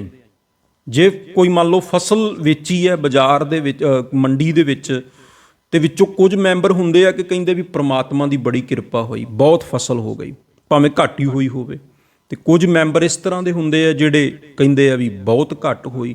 ਔਰ ਇਸ ਕਰਕੇ, ਕਿਉਂਕਿ ਘੱਟ ਵੱਧ ਵੀ ਸਾਨੂੰ ਇਸ ਕਰਕੇ ਲੱਗਦਾ ਹੈ, ਵੈਸੇ ਤਾਂ ਬੰਦੇ ਕੋਲ ਵਾਹਿਗੁਰੂ ਦਾ ਦਿੱਤਾ ਸਾਰਾ ਕੁਝ ਹੀ ਹੈ, ਕਿਸੇ ਚੀਜ਼ ਦੀ ਥੋੜ ਪ੍ਰਮਾਤਮਾ ਨਹੀਂ ਰਹਿਣ ਦਿੰਦਾ, ਪਰ ਜਿਹੜਾ ਦੁੱਖ ਦਾ ਕਾਰਨ ਹੈ ਉਹ ਹੈ ਸਾਡੀਆਂ ਬਹੁਤ ਜ਼ਿਆਦਾ ਖਵਾਇਸ਼ਾਂ। ਔਰ ਖਵਾਇਸ਼ਾਂ ਪੈਦਾ ਕਿਵੇਂ ਹੁੰਦੀਆਂ ਨੇ? ਉਹ ਆਲਾ ਦੁਆਲਾ ਵੇਖ ਕੇ ਪੈਦਾ ਹੁੰਦੀਆਂ ਨੇ। ਮੰਨ ਲਓ ਸਾਨੂੰ ਪ੍ਰਮਾਤਮਾ ਨੇ ਬਹੁਤ ਕੁਝ ਦੇਤਾ, ਬਹੁਤ ਕੁਝ ਦਿੱਤਾ, ਪਰ ਜਦੋਂ ਅਸੀਂ ਦੂਜੇ ਨਾਲ ਤੁਲਨਾ ਕਰਾਂਗੇ ਨਾ, ਜਿਹਦੇ ਕੋਲ ਸਾਡੇ ਨਾਲੋਂ ਕੁਝ ਜ਼ਿਆਦਾ ਹੈ ਜਾਂ ਕਿਸੇ ਨੂੰ ਕੁਝ ਜ਼ਿਆਦਾ ਮਿਲ ਗਿਆ, ਉਸੇ ਟਾਈਮ ਅਸੀਂ ਤੁਲਨਾ ਕਰਕੇ ਸ਼ਿਕਾਇਤਾਂ ਨਾਲ ਭਰ ਜਾਂਦੇ ਹਾਂ। ਸਾਨੂੰ ਉਹ ਭੁੱਲ ਹੀ ਜਾਂਦਾ ਜੋ ਸਾਨੂੰ ਮਿਲਿਆ, ਸਾਨੂੰ ਉਹ ਹੀ ਦਿਸਣ ਲੱਗ ਪੈਂਦਾ ਜੋ ਦੂਜੇ ਨੂੰ ਮਿਲਿਆ। ਜਿਵੇਂ ਇੱਕ ਕਹਾਵਤ ਹੈ ਨਾ ਵੀ ਦੂਜੇ ਦੀ ਥਾਲੀ 'ਚ ਲੱਡੂ ਵੱਡਾ ਹੀ ਨਜ਼ਰ ਆਉਂਦਾ। ਜੋ ਦੂਜਿਆਂ ਨੂੰ ਦਾਤਾਂ ਮਿਲੀਆਂ ਨੇ ਉਹਨਾਂ ਨਾਲ ਤੁਲਨਾ ਕਰਦੇ ਹਾਂ, ਖੁਆਇਸ਼ਾਂ ਪੈਦਾ ਹੁੰਦੀਆਂ ਨੇ, ਇੱਛਾਵਾਂ ਪੈਦਾ ਹੁੰਦੀਆਂ ਨੇ, ਮਨ ਦੁਖੀ ਹੋ ਜਾਂਦਾ, ਸੰਤੋਖ ਜਿਹੜਾ ਉਹ ਪੈਦਾ ਹੀ ਨਹੀਂ ਹੋ ਪਾਉਂਦਾ। ਹੁਣ ਰਾਤ ਨੂੰ ਜਦੋਂ ਦੋਵੇਂ ਲੇਟੇ ਹੋਏ ਆ ਨਾ, ਤੇ ਜਿਹੜਾ ਨੌਜਵਾਨ ਫਕੀਰ ਸੀ ਉਹ ਸਾਰੀ ਰਾਤ ਹੀ ਅੱਖਾਂ 'ਚੋਂ ਅੱਥਰੂ ਉਹਦੀ 'ਚੋਂ ਡਿੱਗਦੇ ਰਹੇ, ਸ਼ਿਕਾਇਤਾਂ ਦਿੰਦਾ ਰਿਹਾ, ਸਾਰੀ ਰਾਤ ਨਹੀਂ ਸੁੱਤਾ ਵੀ ਵਾਹਿਗੁਰੂ ਬੜਾ ਧੱਕਾ ਕੀਤਾ ਸਾਡੇ ਨਾਲ, ਅੱਧੀ ਝੋਪੜੀ ਹੀ ਵਿੱਚੋਂ ਉਡਾ ਕੇ ਰੱਖਤੀ। ਮੈਂ ਨਗਰ ਵਿੱਚ ਲੋਕਾਂ ਦੇ ਅੱਜ ਮਹਿਲ ਵੇਖ ਕੇ ਆਇਆ, ਵੱਡੇ ਵੱਡੇ ਮਹਿਲ ਤੂੰ ਦਿੱਤੇ ਆ ਜਿਹੜੇ ਤੈਨੂੰ ਕਦੇ ਯਾਦ ਨਹੀਂ ਕਰਦੇ, ਉਹਨਾਂ ਦਾ ਕੁਝ ਵੀ ਨਹੀਂ ਵਿਗੜਦਾ, ਤੇ ਸਾਡੇ ਵਰਗੇ ਜੋ ਸਦਾ ਤੈਨੂੰ ਯਾਦ ਕਰਦੇ ਆ ਉਹਨਾਂ ਦੇ ਛੋਟੇ ਮੋਟੇ ਘਰ ਵੀ ਤੂੰ ਸਾਬਤ ਨਹੀਂ ਰਹਿਣ ਦਿੰਦਾ। ਹੁਣ ਜਿਹੜਾ ਦੂਜਾ ਨਾਲ ਫਕੀਰ, ਬਜ਼ੁਰਗ ਫਕੀਰ ਸੁੱਤਾ ਹੋਇਆ ਸੀ ਨਾ, ਉਹ ਸਾਰੀ ਰਾਤ ਹੀ ਹੱਥ ਜੋੜ ਕੇ ਵਾਹਿਗੁਰੂ ਦਾ ਸ਼ੁਕਰ ਕਰਦਾ ਰਿਹਾ, ਕਹਿੰਦਾ ਐ ਵਾਹਿਗੁਰੂ ਤੇਰੀਆਂ ਹਨੇਰੀਆਂ ਨੂੰ ਵੀ ਸਾਡੀ ਝੋਪੜੀ ਨੇ ਖੇਚਲ ਦਿੱਤੀ ਹੈ ਕਿ ਉਹਨਾਂ ਨੂੰ ਅੱਧੀ ਝੋਪੜੀ ਵਿੱਚੋਂ ਢਾਣੀ ਪਈ ਹੈ। ਜੇ ਸਾਨੂੰ ਪਤਾ ਹੁੰਦਾ ਇੰਨੀ ਖੇਚਲ ਨਾ ਦਿੰਦੇ, ਅੱਧੀ ਆਪ ਹੀ ਢਾ ਦਿੰਦੇ ਵਿੱਚੋਂ। ਜੇ ਤੈਨੂੰ ਸਾਡੀ ਆ ਅੱਧੀ ਝੋਪੜੀ ਮਨਜ਼ੂਰ ਨਹੀਂ ਸੀ ਨਾ, ਚੰਗੀ ਨਹੀਂ ਸੀ ਲੱਗਦੀ, ਤੇ ਸਾਨੂੰ ਸੁਨੇਹਾ ਦੇ ਦਿੰਦਾ ਸੀ, ਆਪ ਹੀ ਅੱਧੀ ਢਾ ਦੇਣੀ ਸੀ, ਤੈਨੂੰ ਖੇਚਲ ਨਹੀਂ ਸੀ ਦੇਣੀ ਚਾਹੀਦੀ। ਤੇ ਦੂਜਾ ਉਹ ਕਹਿਣ ਅੰਦਰੋਂ ਅੰਦਰ ਕਹਿੰਦਾ, ਜ਼ੁਬਾਨ ਤੋਂ ਕਹਿੰਦਾ ਕਿ ਮੈਨੂੰ ਤੇ ਅੱਜ ਪਤਾ ਲੱਗਾ ਜਦੋਂ ਇਹਦਾ ਅੱਧਾ ਛੱਤ ਟੁੱਟਾ ਕਿ ਆਕਾਸ਼ ਦੇ ਵਿੱਚ ਕਿੰਨਾ ਸੋਹਣਾ ਚੰਦਰਮਾ ਹੈ ਜਿਹੜਾ ਰਾਤ ਨੂੰ ਸਾਡੇ ਉੱਪਰ ਬਹੁਤ ਨਜ਼ਦੀਕ ਹੁੰਦਾ। ਜੇ ਇਹਦਾ ਛੱਤ ਅੱਜ ਨਾ ਟੁੱਟਦਾ ਤੇ ਇਹ ਚੰਦਰਮਾ ਦੀ ਸੁੰਦਰਤਾ ਅਸੀਂ ਕਦੇ ਵੀ ਨਹੀਂ ਸੀ ਵੇਖ ਪਾਉਣੀ। ਲੰਮੇ ਪਿਆ ਹੋਇਆਂ ਜ਼ਮੀਨ ਤੇ ਆਕਾਸ਼ ਦੇ ਵਿੱਚ ਚੰਦਰਮਾ ਨੂੰ ਵੇਖ ਕੇ ਉਹਦੀ ਸੁੰਦਰਤਾ ਨੂੰ ਮਾਨਣਾ, ਉਹਦੀ ਚਾਨਣੀ ਨੂੰ ਮਾਨਣਾ, ਕਹਿੰਦੇ ਇਹ ਅੱਜ ਹੀ ਨਸੀਬ ਹੋਇਆ। ਇਹ ਤੇ ਬੜੇ ਸਾਲਾਂ ਤੋਂ ਅਸੀਂ ਇਸ ਝੋਪੜੀ 'ਚ ਸੌਂਦੇ ਸੀ ਤੇ ਇਹਦਾ ਪੂਰਾ ਛੱਤ ਸੀ, ਚੰਦਰਮਾ ਤੇ ਅੱਗੇ ਵੀ ਰਾਤ ਨੂੰ ਆਕਾਸ਼ ਵਿੱਚ ਹੁੰਦਾ ਸੀ, ਪਰ ਇਹਦਾ ਛੱਤ ਵਿੱਚ ਰੋਕ ਬਣ ਜਾਂਦਾ ਸੀ। ਵਾਹਿਗੁਰੂ ਤੇਰਾ ਲੱਖ ਲੱਖ ਸ਼ੁਕਰ ਹੈ, ਇਹ ਛੱਤ ਤੂੰ ਅੱਧਾ ਵਿੱਚੋਂ ਉਡਾਤਾ ਤਾਂ ਕਿ ਸਾਨੂੰ ਆ ਪੂਰਾ ਚੰਦਰਮਾ ਜਿਹੜਾ ਉਹ ਰਾਤ ਨੂੰ ਲੇਟਿਆਂ ਨੂੰ ਨਜ਼ਰ ਆ ਸਕੇ। ਇਸ ਕਰਕੇ ਮੈਨੂੰ ਤੇ ਅੱਜ ਪਤਾ ਲੱਗਾ ਆਕਾਸ਼ ਕਿੱਡਾ ਸੋਹਣਾ ਹੈ, ਰਾਤ ਨੂੰ ਆਕਾਸ਼ ਕਿੰਨਾ ਸੋਹਣਾ ਲੱਗਦਾ ਹੈ, ਕਿਉਂਕਿ ਅਸੀਂ ਝੋਪੜੀ 'ਚ ਲੇਟ ਜਾਂਦੇ ਸੀ, ਉੱਤੇ ਛੱਤ ਹੁੰਦਾ ਸੀ, ਕਦੇ ਤਾਰਿਆਂ ਨੂੰ ਇੰਨੇ ਪਿਆਰ ਨਾਲ ਵੇਖਿਆ ਹੀ ਨਹੀਂ ਸੀ, ਚੰਦਰਮਾ ਨੂੰ ਕਦੀ ਇੰਨੀ ਗੌਰ ਨਾਲ ਵੇਖਿਆ ਹੀ ਨਹੀਂ ਸੀ, ਆਕਾਸ਼ ਦੀ ਸੁੰਦਰਤਾ ਨੂੰ ਕਦੀ ਇੰਨੀ ਗੌਰ ਨਾਲ ਵੇਖਿਆ ਹੀ ਨਹੀਂ ਸੀ। ਆ ਛੱਤ ਅੱਧਾ ਉੱਡਿਆ ਤੇ ਆਕਾਸ਼ ਨੂੰ ਵੇਖਣ ਦਾ ਮੌਕਾ ਮਿਲਿਆ, ਸਾਰੀ ਰਾਤ ਚੰਦਰਮਾ ਨੂੰ ਵੇਖਣ ਦਾ ਮੌਕਾ ਮਿਲਿਆ, ਤੇਰੇ ਤਾਰਿਆਂ ਨੂੰ ਵੇਖਣ ਦਾ ਮੌਕਾ ਮਿਲਿਆ। ਤੂੰ ਆਕਾਸ਼ ਵੀ ਕਿੰਨਾ ਸੋਹਣਾ ਬਣਾਇਆ ਹੈ, ਨਹੀਂ ਤੇ ਅਸੀਂ ਹਮੇਸ਼ਾ ਜ਼ਮੀਨ ਤੇ ਹੀ ਵਹਿੰਦੇ ਰਹਿੰਦੇ ਸੀ, ਤੇਰੇ ਆਕਾਸ਼ ਦੀ ਸੁੰਦਰਤਾ ਵੱਲ ਤੇ ਕਦੇ ਨਜ਼ਰ ਹੀ ਨਹੀਂ ਸੀ ਗਈ। ਲੱਖ ਲੱਖ ਸ਼ੁਕਰ ਹੈ ਤੇਰਾ, ਤੂੰ ਸਾਨੂੰ ਅੱਜ ਆਪਣਾ ਆਕਾਸ਼ ਵੀ ਵਿਖਾਤਾ, ਤਾਰੇ ਵੀ ਵਿਖਾਤੇ, ਚੰਦਰਮਾ ਵੀ ਵਿਖਾਤਾ। ਹੁਣ ਵੇਖੋ ਦੋਵੇਂ ਫਕੀਰ ਨੇ ਤੇ ਦੋਨਾਂ ਦੀ ਜਿਹੜੀ ਸੋਚ ਹੈ ਉਹ ਇੱਕ ਅੱਧੀ ਟੁੱਟੀ ਝੋਪੜੀ ਨੂੰ ਲੈ ਕੇ ਬਿਲਕੁਲ ਅਲੱਗ-ਅਲੱਗ ਹੈ। ਇੱਕ ਉਹਦੇ ਵਿੱਚੋਂ ਵਾਹਿਗੁਰੂ ਦਾ ਸ਼ੁਕਰ ਕਰ ਰਿਹਾ ਵੇਖ ਕੇ, ਇੱਕ ਉਹਦੇ ਵਿੱਚੋਂ ਵੀ ਪੋਜ਼ਿਟਿਵਿਟੀ ਲੱਭ ਰਿਹਾ, ਇੱਕ ਉਹ ਚੀਜ਼, ਉਹ ਟੁੱਟੀ ਹੋਈ ਝੋਪੜੀ ਨੂੰ ਵੇਖ ਕੇ ਵੀ ਸਕਾਰਾਤਮਕ ਹੈ, ਵਾਹਿਗੁਰੂ ਦਾ ਸ਼ੁਕਰ ਕਰ ਰਿਹਾ। ਤੇ ਦੂਜਾ ਜਿਹੜਾ ਉਹ ਅੱਧੀ ਟੁੱਟੀ ਝੋਪੜੀ ਨੂੰ ਵੇਖ ਕੇ ਵਾਹਿਗੁਰੂ ਨੂੰ ਸ਼ਿਕਾਇਤਾਂ ਦੇ ਰਿਹਾ, ਦੁਖੀ ਹੋ ਰਿਹਾ। ਇਸ ਕਰਕੇ ਇੱਕ ਸੰਤੋਖੀ ਹੈ ਤੇ ਇੱਕ ਤ੍ਰਿਸ਼ਨਾਲੂ ਹੈ, ਇੱਕ ਖੁਆਇਸ਼ਾਂ ਨਾਲ ਭਰਿਆ ਹੋਇਆ, ਇੱਕ ਸ਼ਿਕਾਇਤਾਂ ਨਾਲ ਭਰਿਆ ਹੋਇਆ, ਇੱਕ ਇੱਛਾਵਾਂ ਨਾਲ ਭਰਿਆ ਹੋਇਆ। ਜਿਹੜਾ ਇੱਛਾਵਾਂ ਨਾਲ ਭਰਿਆ ਹੋਇਆ ਉਹਦਾ ਮਨ ਬੇਚੈਨ ਹੈ, ਉਹਦੀਆਂ ਅੱਖਾਂ ਦੇ ਵਿੱਚ ਅਥਰੂ ਨੇ, ਮਨ ਬੜਾ ਦੁਖੀ ਹੈ। ਜਿਹੜਾ ਸੰਤੋਖ ਨਾਲ ਭਰਿਆ, ਜਿਹੜਾ ਸਬਰ ਨਾਲ ਭਰਿਆ, ਜਿਹੜਾ ਸ਼ੁਕਰ ਨਾਲ ਭਰਿਆ, ਅਥਰੂ ਤੇ ਉਹਦੀਆਂ ਅੱਖਾਂ ਦੇ ਵਿੱਚ ਵੀ ਨੇ, ਪਰ ਉਹ ਅਥਰੂ ਆਨੰਦ ਦੇ ਨੇ, ਉਹ ਅਥਰੂ ਪ੍ਰੇਮ ਦੇ ਨੇ, ਉਹ ਅਥਰੂ ਸ਼ੁਕਰਾਨੇ ਦੇ ਨੇ, ਉਹ ਅਥਰੂ ਅਰਦਾਸ ਦੇ ਨੇ। ਬਸ ਇਹੀ ਫਰਕ ਹੈ। ਇਹ ਆਪਣੀ ਆਪਣੀ ਦ੍ਰਿਸ਼ਟੀ ਹੈ। ਇੱਕੋ ਹੀ ਚੀਜ਼ ਨੂੰ ਦੋ ਤਰ੍ਹਾਂ ਦੇ ਮਨੁੱਖ ਵੇਖ ਕੇ ਉਹਦੇ ਆਪਣੇ ਆਪਣੇ ਅਰਥ ਕੱਢ ਲੈਂਦੇ ਆ। ਜਿਸ ਤਰ੍ਹਾਂ ਦੀਆਂ ਕਿਸੇ ਨੇ ਆਪਣੀਆਂ ਅੱਖਾਂ ਤੇ ਐਨਕਾਂ ਲਾਈਆਂ ਹੋਈਆਂ ਨੇ, ਜੇ ਸਬਰ ਦੀਆਂ ਐਨਕਾਂ ਨੇ, ਜੇ ਸੰਤੋਖ ਦੀਆਂ ਐਨਕਾਂ ਨੇ, ਜੇ ਸ਼ੁਕਰਾਨੇ ਦੀਆਂ ਐਨਕਾਂ ਨੇ, ਤੇ ਉਹ ਚੀਜ਼ਾਂ ਤੁਹਾਨੂੰ ਉਸ ਤਰ੍ਹਾਂ ਨਜ਼ਰ ਆਉਣਗੀਆਂ। ਤੇ ਜੇ ਤ੍ਰਿਸ਼ਨਾ ਦੀਆਂ ਐਨਕਾਂ ਨੇ, ਇੱਛਾਵਾਂ ਦੀਆਂ ਐਨਕਾਂ ਨੇ, ਸ਼ਿਕਾਇਤਾਂ ਦੀਆਂ ਐਨਕਾਂ ਨੇ, ਤੁਲਨਾ ਕਰਨ ਦੀਆਂ ਐਨਕਾਂ ਨੇ, ਤੇ ਉਹ ਚੀਜ਼ਾਂ ਤੁਹਾਨੂੰ ਉਸ ਤਰੀਕੇ ਨਾਲ ਨਜ਼ਰ ਆਉਣਗੀਆਂ।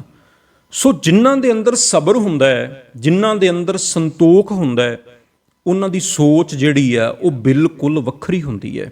ਅਸੀਂ ਕਈ ਵਾਰੀ ਪ੍ਰਮਾਤਮਾ ਨੂੰ ਸ਼ਿਕਾਇਤਾਂ ਦਿੰਦੇ ਰਹਿੰਦੇ ਹਾਂ ਵੀ ਸਾਨੂੰ ਆਹ ਨਹੀਂ ਦਿੱਤਾ, ਉਹ ਨਹੀਂ ਦਿੱਤਾ, ਜਾਂ ਕੋਈ ਸਾਡੀ ਜ਼ਿੰਦਗੀ ਵਿੱਚ ਛੋਟਾ ਮੋਟਾ ਦੁੱਖ ਆ ਜਾਏ, ਜਿਵੇਂ ਗੁਰੂ ਤੇਗ ਬਹਾਦਰ ਸਾਹਿਬ ਕਹਿੰਦੇ ਵੀ ਰੱਬ ਦਾ ਪਿਆਰਾ ਕਦੇ ਵੀ ਦੁਖੀ ਨਹੀਂ ਹੁੰਦਾ, ਕਿਉਂਕਿ ਉਹ ਦੁੱਖ ਦੇ ਵਿੱਚੋਂ ਵੀ ਇਹੀ ਵਿੰਦਾ ਵੀ ਇਹਦੇ 'ਚ ਵੀ ਵਾਹਿਗੁਰੂ ਦਾ ਕੋਈ ਭਾਣਾ ਹੈ, ਉਹਨੇ ਸਾਡਾ ਭਲਾ ਹੀ ਸੋਚਿਆ। ਜੋ ਨਰ ਦੁੱਖ ਮੈਂ ਦੁੱਖ ਨਹੀਂ ਮਾਨੈ, ਸੁਖ ਸਨੇਹਰ ਭੈ ਨਹੀਂ ਜਾਂਕੈ, ਕੰਚਨ ਮਾਟੀ ਮਾਨੈ। ਜਿਵੇਂ ਕਹਿੰਦੇ ਨਾ, ਇੱਕ ਵਾਰੀ ਇੱਕ ਕੋਈ ਮਨੁੱਖ ਰਹਿੰਦਾ ਸੀ ਕਿਸੇ ਨਗਰ ਦੇ ਵਿੱਚ, ਉਹਦਾ ਬਹੁਤ ਵੱਡਾ ਘਰ ਸੀ, ਹਵੇਲੀ ਸੀ, ਪਰ ਉਹ ਰੱਬ ਦਾ ਸ਼ੁਕਰ ਬੜਾ ਕਰਦਾ ਸੀ। ਉਹਦਾ ਨਾ ਘੋੜਾ ਭੱਜ ਗਿਆ ਘਰ ਦੇ ਵਿੱਚੋਂ। ਤਬੇਲਾ ਸੀ ਬਹੁਤ ਵੱਡਾ, ਬਹੁਤ ਸਾਰੇ ਘੋੜੇ ਸਨ। ਇੱਕ ਕੀਮਤੀ ਘੋੜਾ ਰਾਤ ਨੂੰ ਤਬੇਲੇ ਦੇ ਵਿੱਚੋਂ ਕੰਧ ਟੱਪ ਕੇ ਭੱਜ ਗਿਆ। ਸਵੇਰੇ ਨਗਰ ਦੇ ਲੋਕ ਆਏ ਅਫਸੋਸ ਕਰਨ ਵਾਸਤੇ, ਬਈ ਬਹੁਤ ਮਾੜਾ ਹੋਇਆ, ਤੁਹਾਡਾ ਘੋੜਾ ਰਾਤ ਭੱਜ ਗਿਆ, ਬੜਾ ਕੀਮਤੀ ਸੀ, ਜਾਂ ਕੋਈ ਚੋਰੀ ਕਰਕੇ ਲੈ ਗਿਆ ਜਾਂ ਆਪ ਹੀ ਭੱਜ ਗਿਆ। ਪਰ ਉਹ ਮਨੁੱਖ ਅੱਗੋਂ ਕਹਿਣ ਲੱਗਾ ਵੀ ਰੱਬ ਦਾ ਸ਼ੁਕਰ ਹੈ, ਜੋ ਹੋਇਆ ਚੰਗਾ ਹੀ ਹੋਇਆ ਔਰ ਚੰਗਾ ਹੀ ਹੋਏਗਾ। ਥੋੜ੍ਹੇ ਦਿਨ ਲੰਘੇ, ਉਹ ਜਿਹੜਾ ਘੋੜਾ ਭੱਜਿਆ ਸੀ ਨਾ, ਉਹ ਵਾਪਸ ਆ ਗਿਆ, ਆਪਣੇ ਤਬੇਲੇ ਦੇ ਗੇਟ ਦੇ ਦਰਵਾਜ਼ੇ ਦੇ ਉੱਤੇ ਆ ਕੇ ਖੜਾ ਹੈ, ਤੇ ਨਾਲ ਇੱਕ ਹੋਰ ਘੋੜਾ ਵੀ ਜੰਗਲ ਦੇ ਵਿੱਚੋਂ ਲੈ ਆਇਆ। ਉਹਨਾਂ ਨੇ ਦੋਵੇਂ ਘੋੜੇ ਅੰਦਰ ਬੰਨ੍ਹ ਲਏ। ਨਗਰ ਦੇ ਲੋਕ ਫੇਰ ਆਏ ਵਧਾਈ ਦੇਣ ਵਾਸਤੇ। ਉਹੀ ਲੋਕ ਕਹਿੰਦੇ ਜੀ ਚਲੋ ਸ਼ੁਕਰ ਹੈ ਤੁਹਾਡਾ ਘੋੜਾ ਲੱਭ ਗਿਆ, ਤੇ ਇਹ ਤੇ ਬਹੁਤ ਵਧੀਆ ਹੋ ਗਿਆ ਵੀ ਇੱਕ ਘੋੜਾ ਹੋਰ ਵੀ ਨਾਲ ਲੈ ਆਇਆ।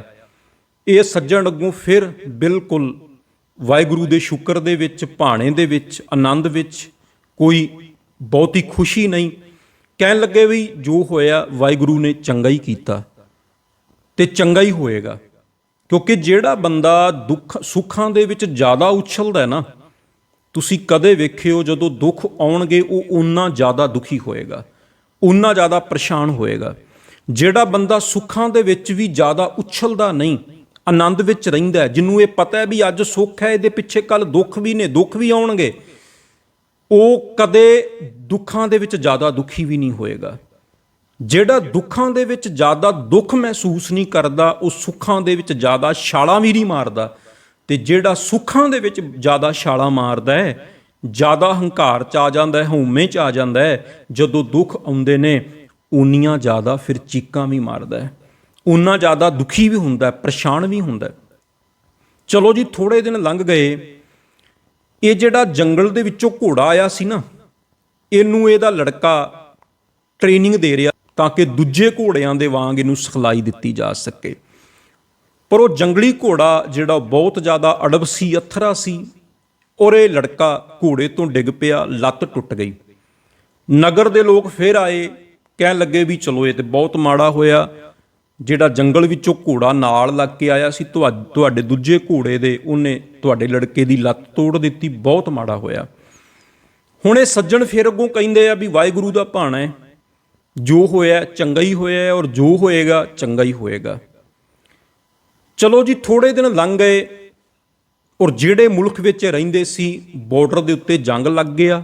ਗੌਰਮੈਂਟ ਨਗਰਾਂ ਦੇ ਵਿੱਚੋਂ, ਪਿੰਡਾਂ 'ਚੋਂ, ਸ਼ਹਿਰਾਂ 'ਚੋਂ ਨੌਜਵਾਨਾਂ ਨੂੰ ਧੱਕੇ ਨਾਲ ਚੱਕ ਕੇ ਫੌਜ ਦੇ ਵਿੱਚ ਭੇਜਣ ਲੱਗੀ।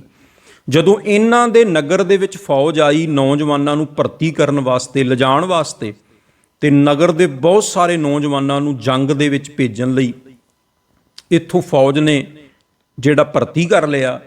ਪਰ ਜਦੋਂ ਇਹਨਾਂ ਦੇ ਘਰ ਵਿੱਚ ਆਏ ਤੇ ਇਹਦਾ ਲੜਕਾ ਜਿਹੜਾ ਸੀ ਉਹ ਮੰਜੇ ਤੇ ਪਿਆ ਸੀ, ਕਿਉਂਕਿ ਉਹਦੀ ਲੱਤ ਟੁੱਟੀ ਹੋਈ ਸੀ।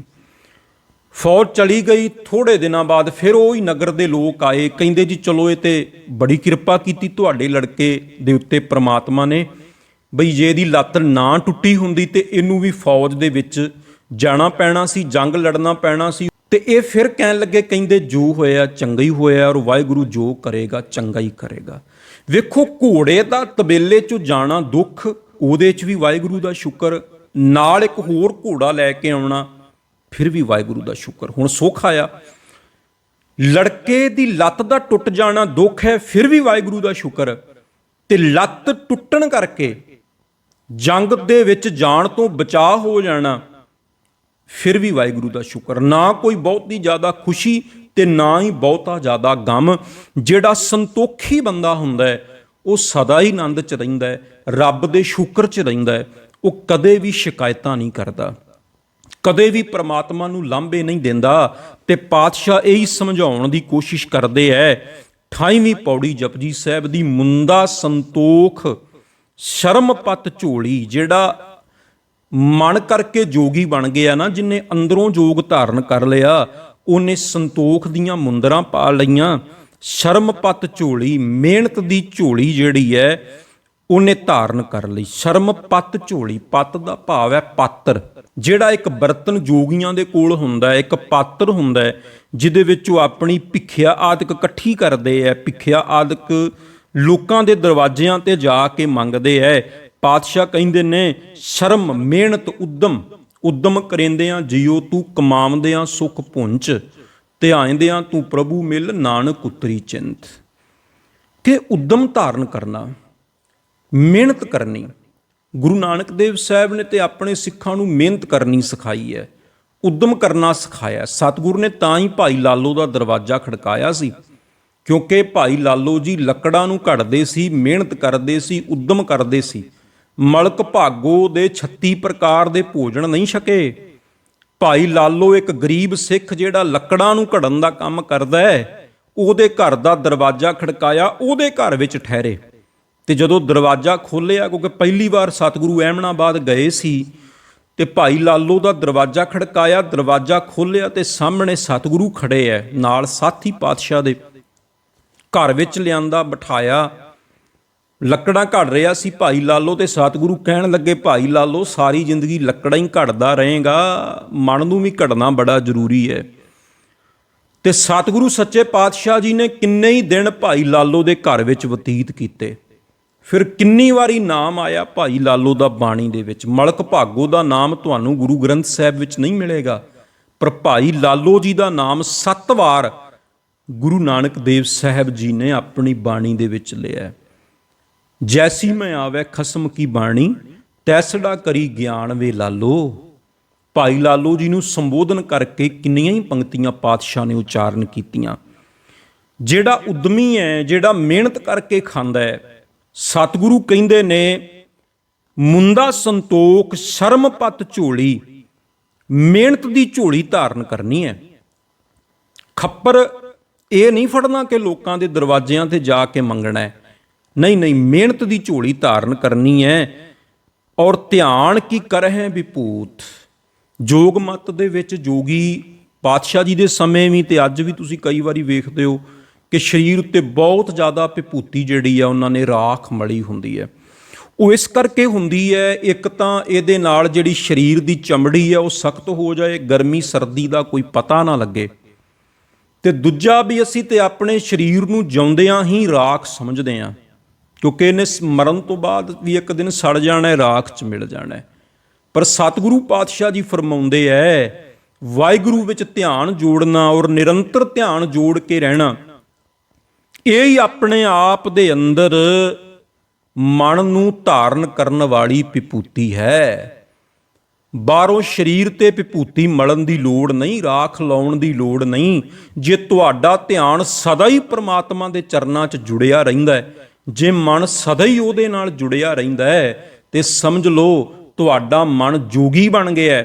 ਉਹਨੇ ਸੰਤੋਖ ਦੀਆਂ ਮੁੰਦਰਾਂ ਧਾਰਨ ਕੀਤੀਆਂ ਨੇ, ਉਹਨੇ ਉਦਮ ਦੀ ਖੱਪਰ ਹੱਥ ਵਿੱਚ ਫੜੀ ਹੋਈ ਹੈ, ਤੇ ਆਪਣੇ ਪਿੰਡੇ ਦੇ ਉੱਤੇ ਜਿਹੜੀ ਸੁਆਹ ਮਲੀ ਹੈ ਮਨ ਦੇ ਪਿੰਡੇ ਤੇ, ਉਹ ਕੀ ਹੈ ਕਿ ਵਾਹਿਗੁਰੂ ਦੇ ਵਿੱਚ ਧਿਆਨ ਜੋੜਨਾ।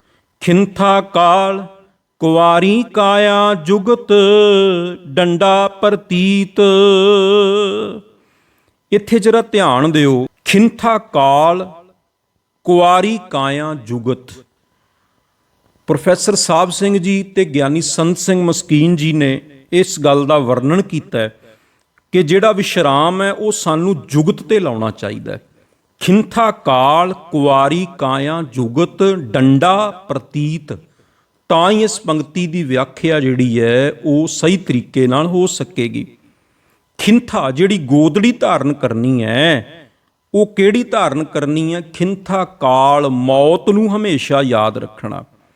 ਇਹ ਆਪਣੇ ਆਪ ਦੇ ਵਿੱਚ ਖਫਣੀ ਹੈ। ਪਾਤਸ਼ਾਹ ਕਹਿਣ ਲੱਗੇ, ਜੋਗੀਓ ਕਿਹੜੀ ਖਫਣੀ ਧਾਰਨ ਕਰੋਗੇ?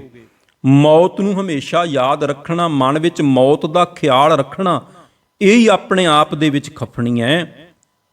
ਵੇਖੋ ਪਿਆਰਿਓ, ਮੌਤ ਭੁੱਲ ਜਾਂਦੀ ਹੈ, ਔਰ ਜਦੋਂ ਮੌਤ ਭੁੱਲਦੀ ਹੈ ਪਰਮਾਤਮਾ ਵਿਸਰ ਜਾਂਦਾ ਹੈ। ਗੁਰੂ ਗ੍ਰੰਥ ਸਾਹਿਬ ਜੀ ਦੀ ਬਾਣੀ ਦੇ ਵਿੱਚ ਨਾ ਤੁਸੀਂ ਕੋਈ ਰਾਗ ਪੜ੍ਹ ਲਓ, ਕੋਈ ਕਿਸੇ ਅੰਗ ਤੋਂ ਬਾਣੀ ਪੜ੍ਹ ਲਓ, ਬਹੁਤ ਸਾਰੇ ਸ਼ਬਦਾਂ ਦੇ ਵਿੱਚ, ਬਹੁਤ ਸਾਰੇ ਰਾਗਾਂ ਦੇ ਵਿੱਚ, ਵਾਰਾਂ ਦੇ ਵਿੱਚ, ਸ਼ਲੋਕਾਂ ਦੇ ਵਿੱਚ, ਸਵਈਆਂ ਦੇ ਵਿੱਚ ਪਾਤਸ਼ਾਹ ਜੀ ਨੇ ਮੌਤ ਦਾ ਜ਼ਿਕਰ ਕੀਤਾ ਹੈ।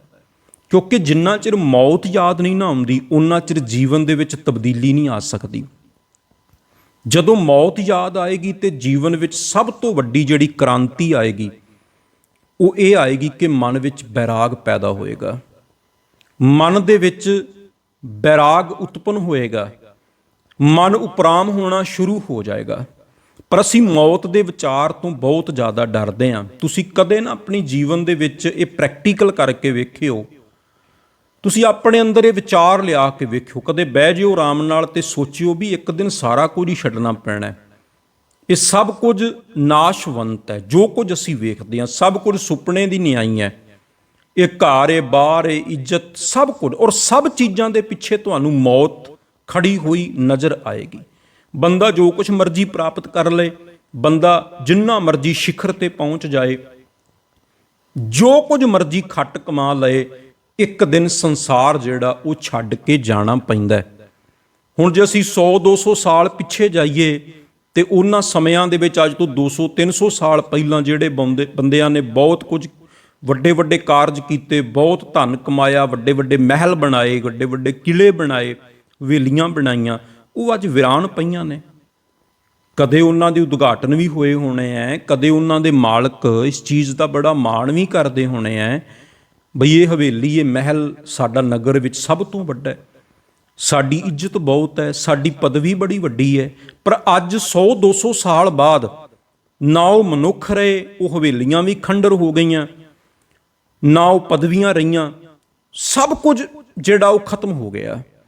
ਪਾਤਸ਼ਾਹ ਦੀ ਬਾਣੀ ਦਾ ਇਹ ਬਚਨ ਹੈ ਨਾ, ਕੂੜ ਰਾਜਾ, ਕੂੜ ਪ੍ਰਜਾ, ਕੂੜ ਸਭ ਸੰਸਾਰ, ਕੂੜ ਸੋਇਨਾ, ਕੂੜ ਰੂਪਾ, ਕੂੜ ਪਹਿਨਣਹਾਰ।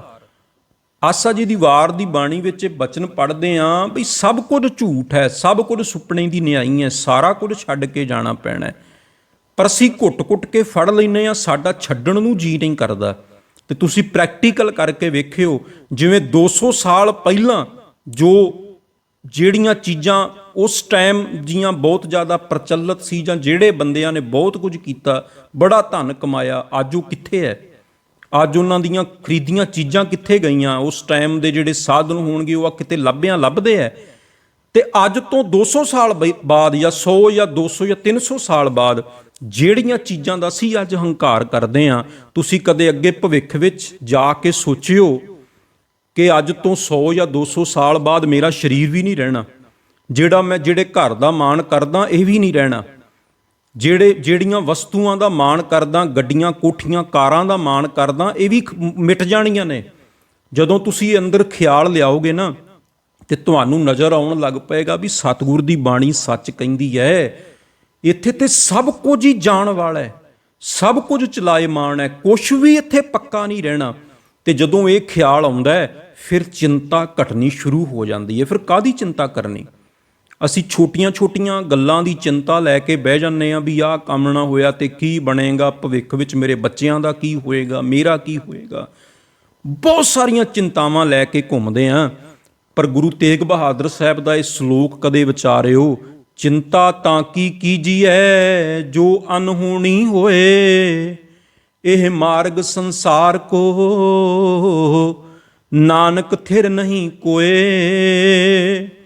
ਗੁਰੂ ਤੇਗ ਬਹਾਦਰ ਸਾਹਿਬ ਜੀ ਫਰਮਾਉਂਦੇ ਐ ਵੀ ਕਾਹਦੀ ਚਿੰਤਾ ਕਰਨੀ, ਕਿਉਂਕਿ ਇੱਕ ਦਿਨ ਮੌਤ ਆਉਣੀ ਹੈ, ਉਹਨੇ ਸਾਰਾ ਕੁਝ ਹੀ ਖੋ ਲੈਣਾ।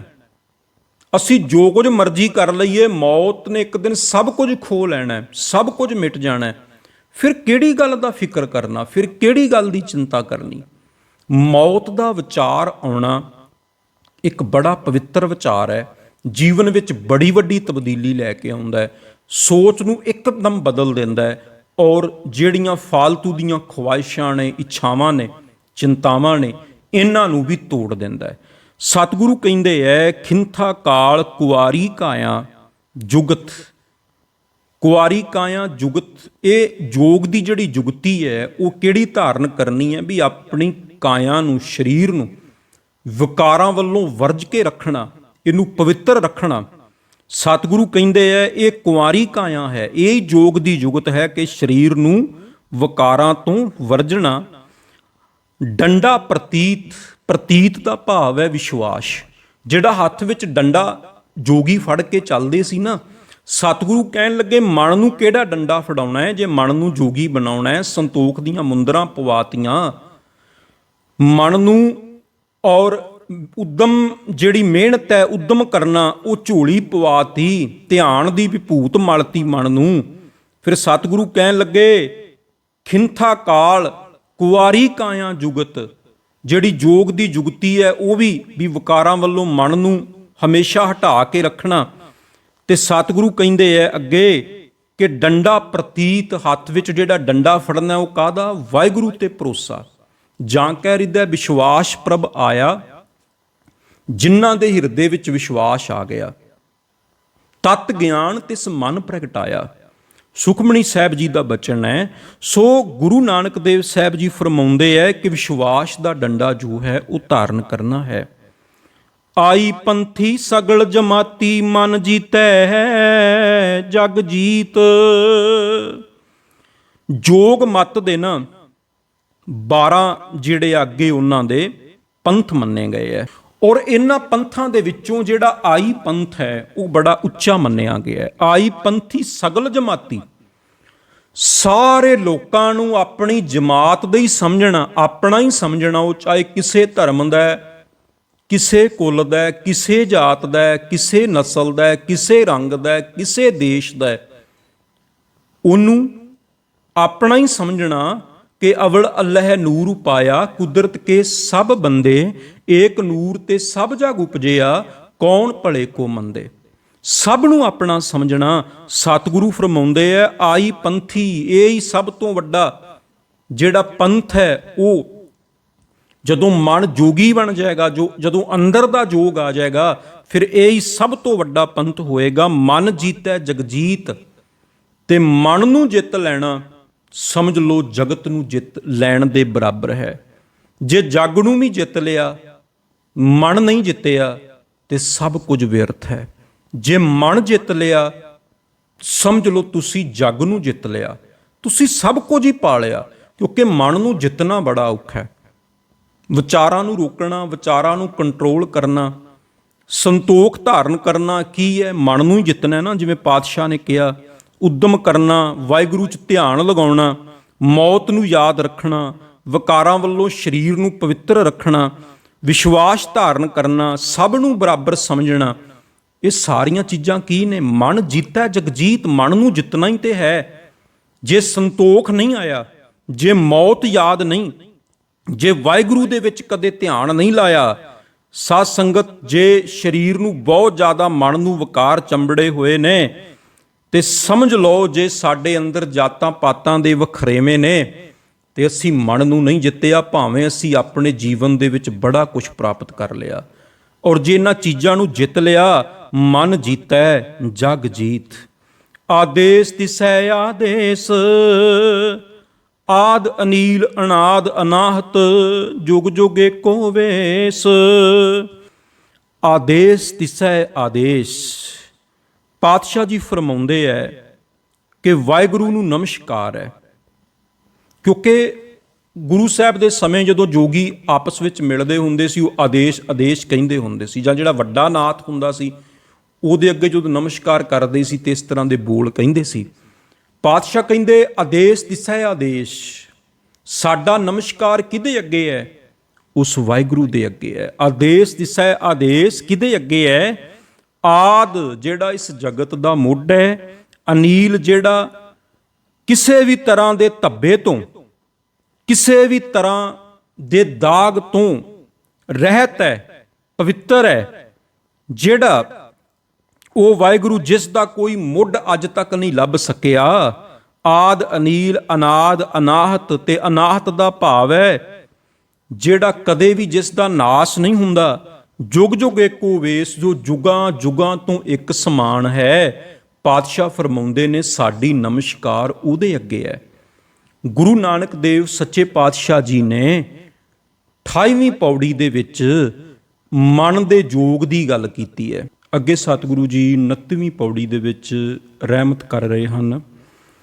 ਭੁਗਤ ਗਿਆਨ ਦਇਆ ਭੰਡਾਰਨ, ਘਟ ਘਟ ਵਾਜਹਿ ਨਾਦ।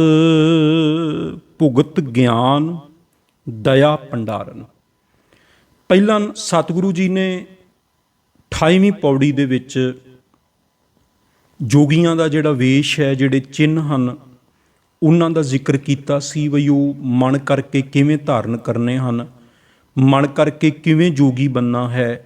ਜਿਹੜਾ ਮਨੁੱਖ ਉਹ ਚਿੰਨ੍ਹ ਧਾਰਨ ਕਰ ਲੈਂਦਾ ਹੈ, ਉਹ ਮਨ ਕਰਕੇ ਕਿਵੇਂ ਜੋਗੀ ਬਣ ਜਾਂਦਾ ਹੈ। ਹੁਣ ਅੱਗੇ ਇੱਥੇ 29ਵੀਂ ਪੌੜੀ ਵਿੱਚ ਸਤਿਗੁਰੂ ਜੀ ਜਿਹੜਾ ਜੋਗੀਆਂ ਦੇ ਆਸ਼ਰਮਾਂ ਦੇ ਵਿੱਚ ਭੰਡਾਰੇ ਚੱਲਦੇ ਸੀ, ਜਾਂ ਅੱਜ ਵੀ ਚੱਲਦੇ ਆ ਜਾਂ ਉਸ ਟਾਈਮ ਚੱਲਦੇ ਸੀ, ਉਹਦਾ ਵਰਣਨ ਕਰਦੇ ਨੇ ਕਿ ਉਸ ਵਾਹਿਗੁਰੂ ਦੇ ਘਰ ਦੇ ਵਿੱਚ ਕਿਸ ਤਰ੍ਹਾਂ ਦਾ ਭੰਡਾਰਾ ਚੱਲਦਾ ਹੈ।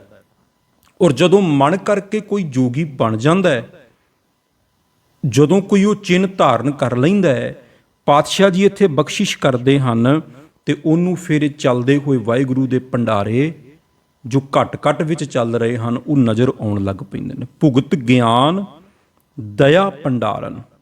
ਸਤਿਗੁਰੂ ਜੀ ਕਹਿੰਦੇ ਨੇ ਜੋ ਭੋਜਨ ਹੈ ਉਹ ਗਿਆਨ ਦਾ ਭੋਜਨ। ਭੁਗਤ ਦਾ ਭਾਵ ਭੋਜਨ, ਜਾਂ ਜੋਗੀਆਂ ਦੇ ਉਸ ਟਾਈਮ ਦੇ ਅੰਦਰ ਇੱਕ ਚੂਰਮਾ ਵਰਤਾਇਆ ਜਾਂਦਾ ਸੀ। ਵਿਸ਼ੇਸ਼ ਇੱਕ ਜੋਗੀਆਂ ਦਾ ਭੋਜਨ ਹੁੰਦਾ ਸੀ ਜਿਹੜਾ ਤਿਆਰ ਕੀਤਾ ਜਾਂਦਾ ਸੀ। ਫਿਰ ਸਾਰੇ ਜੋਗੀ ਲਾਈਨ 'ਚ ਇੱਕ ਪੰਗਤ ਵਿੱਚ ਬੈਠ ਜਾਂਦੇ ਸੀ। ਫਿਰ ਭੰਡਾਰਨ, ਜੋ ਭੰਡਾਰਾ ਵਰਤਾਉਣ ਵਾਲੀ ਹੈ ਜਾਂ ਉਹ ਜਿਹੜਾ ਭੋਜਨ ਹੈ ਉਹਨੂੰ ਵਰਤਾਉਣ ਵਾਲੀ ਹੈ, ਉਹਦੇ ਲਈ ਪਾਤਸ਼ਾਹ ਜੀ ਨੇ ਜਿਹੜਾ ਸ਼ਬਦ ਵਰਤਿਆ ਭੰਡਾਰਨ। ਭੁਗਤ ਗਿਆਨ ਦਇਆ ਭੰਡਾਰਨ, ਘਟ ਘਟ ਵਾਜਹਿ ਨਾਦ।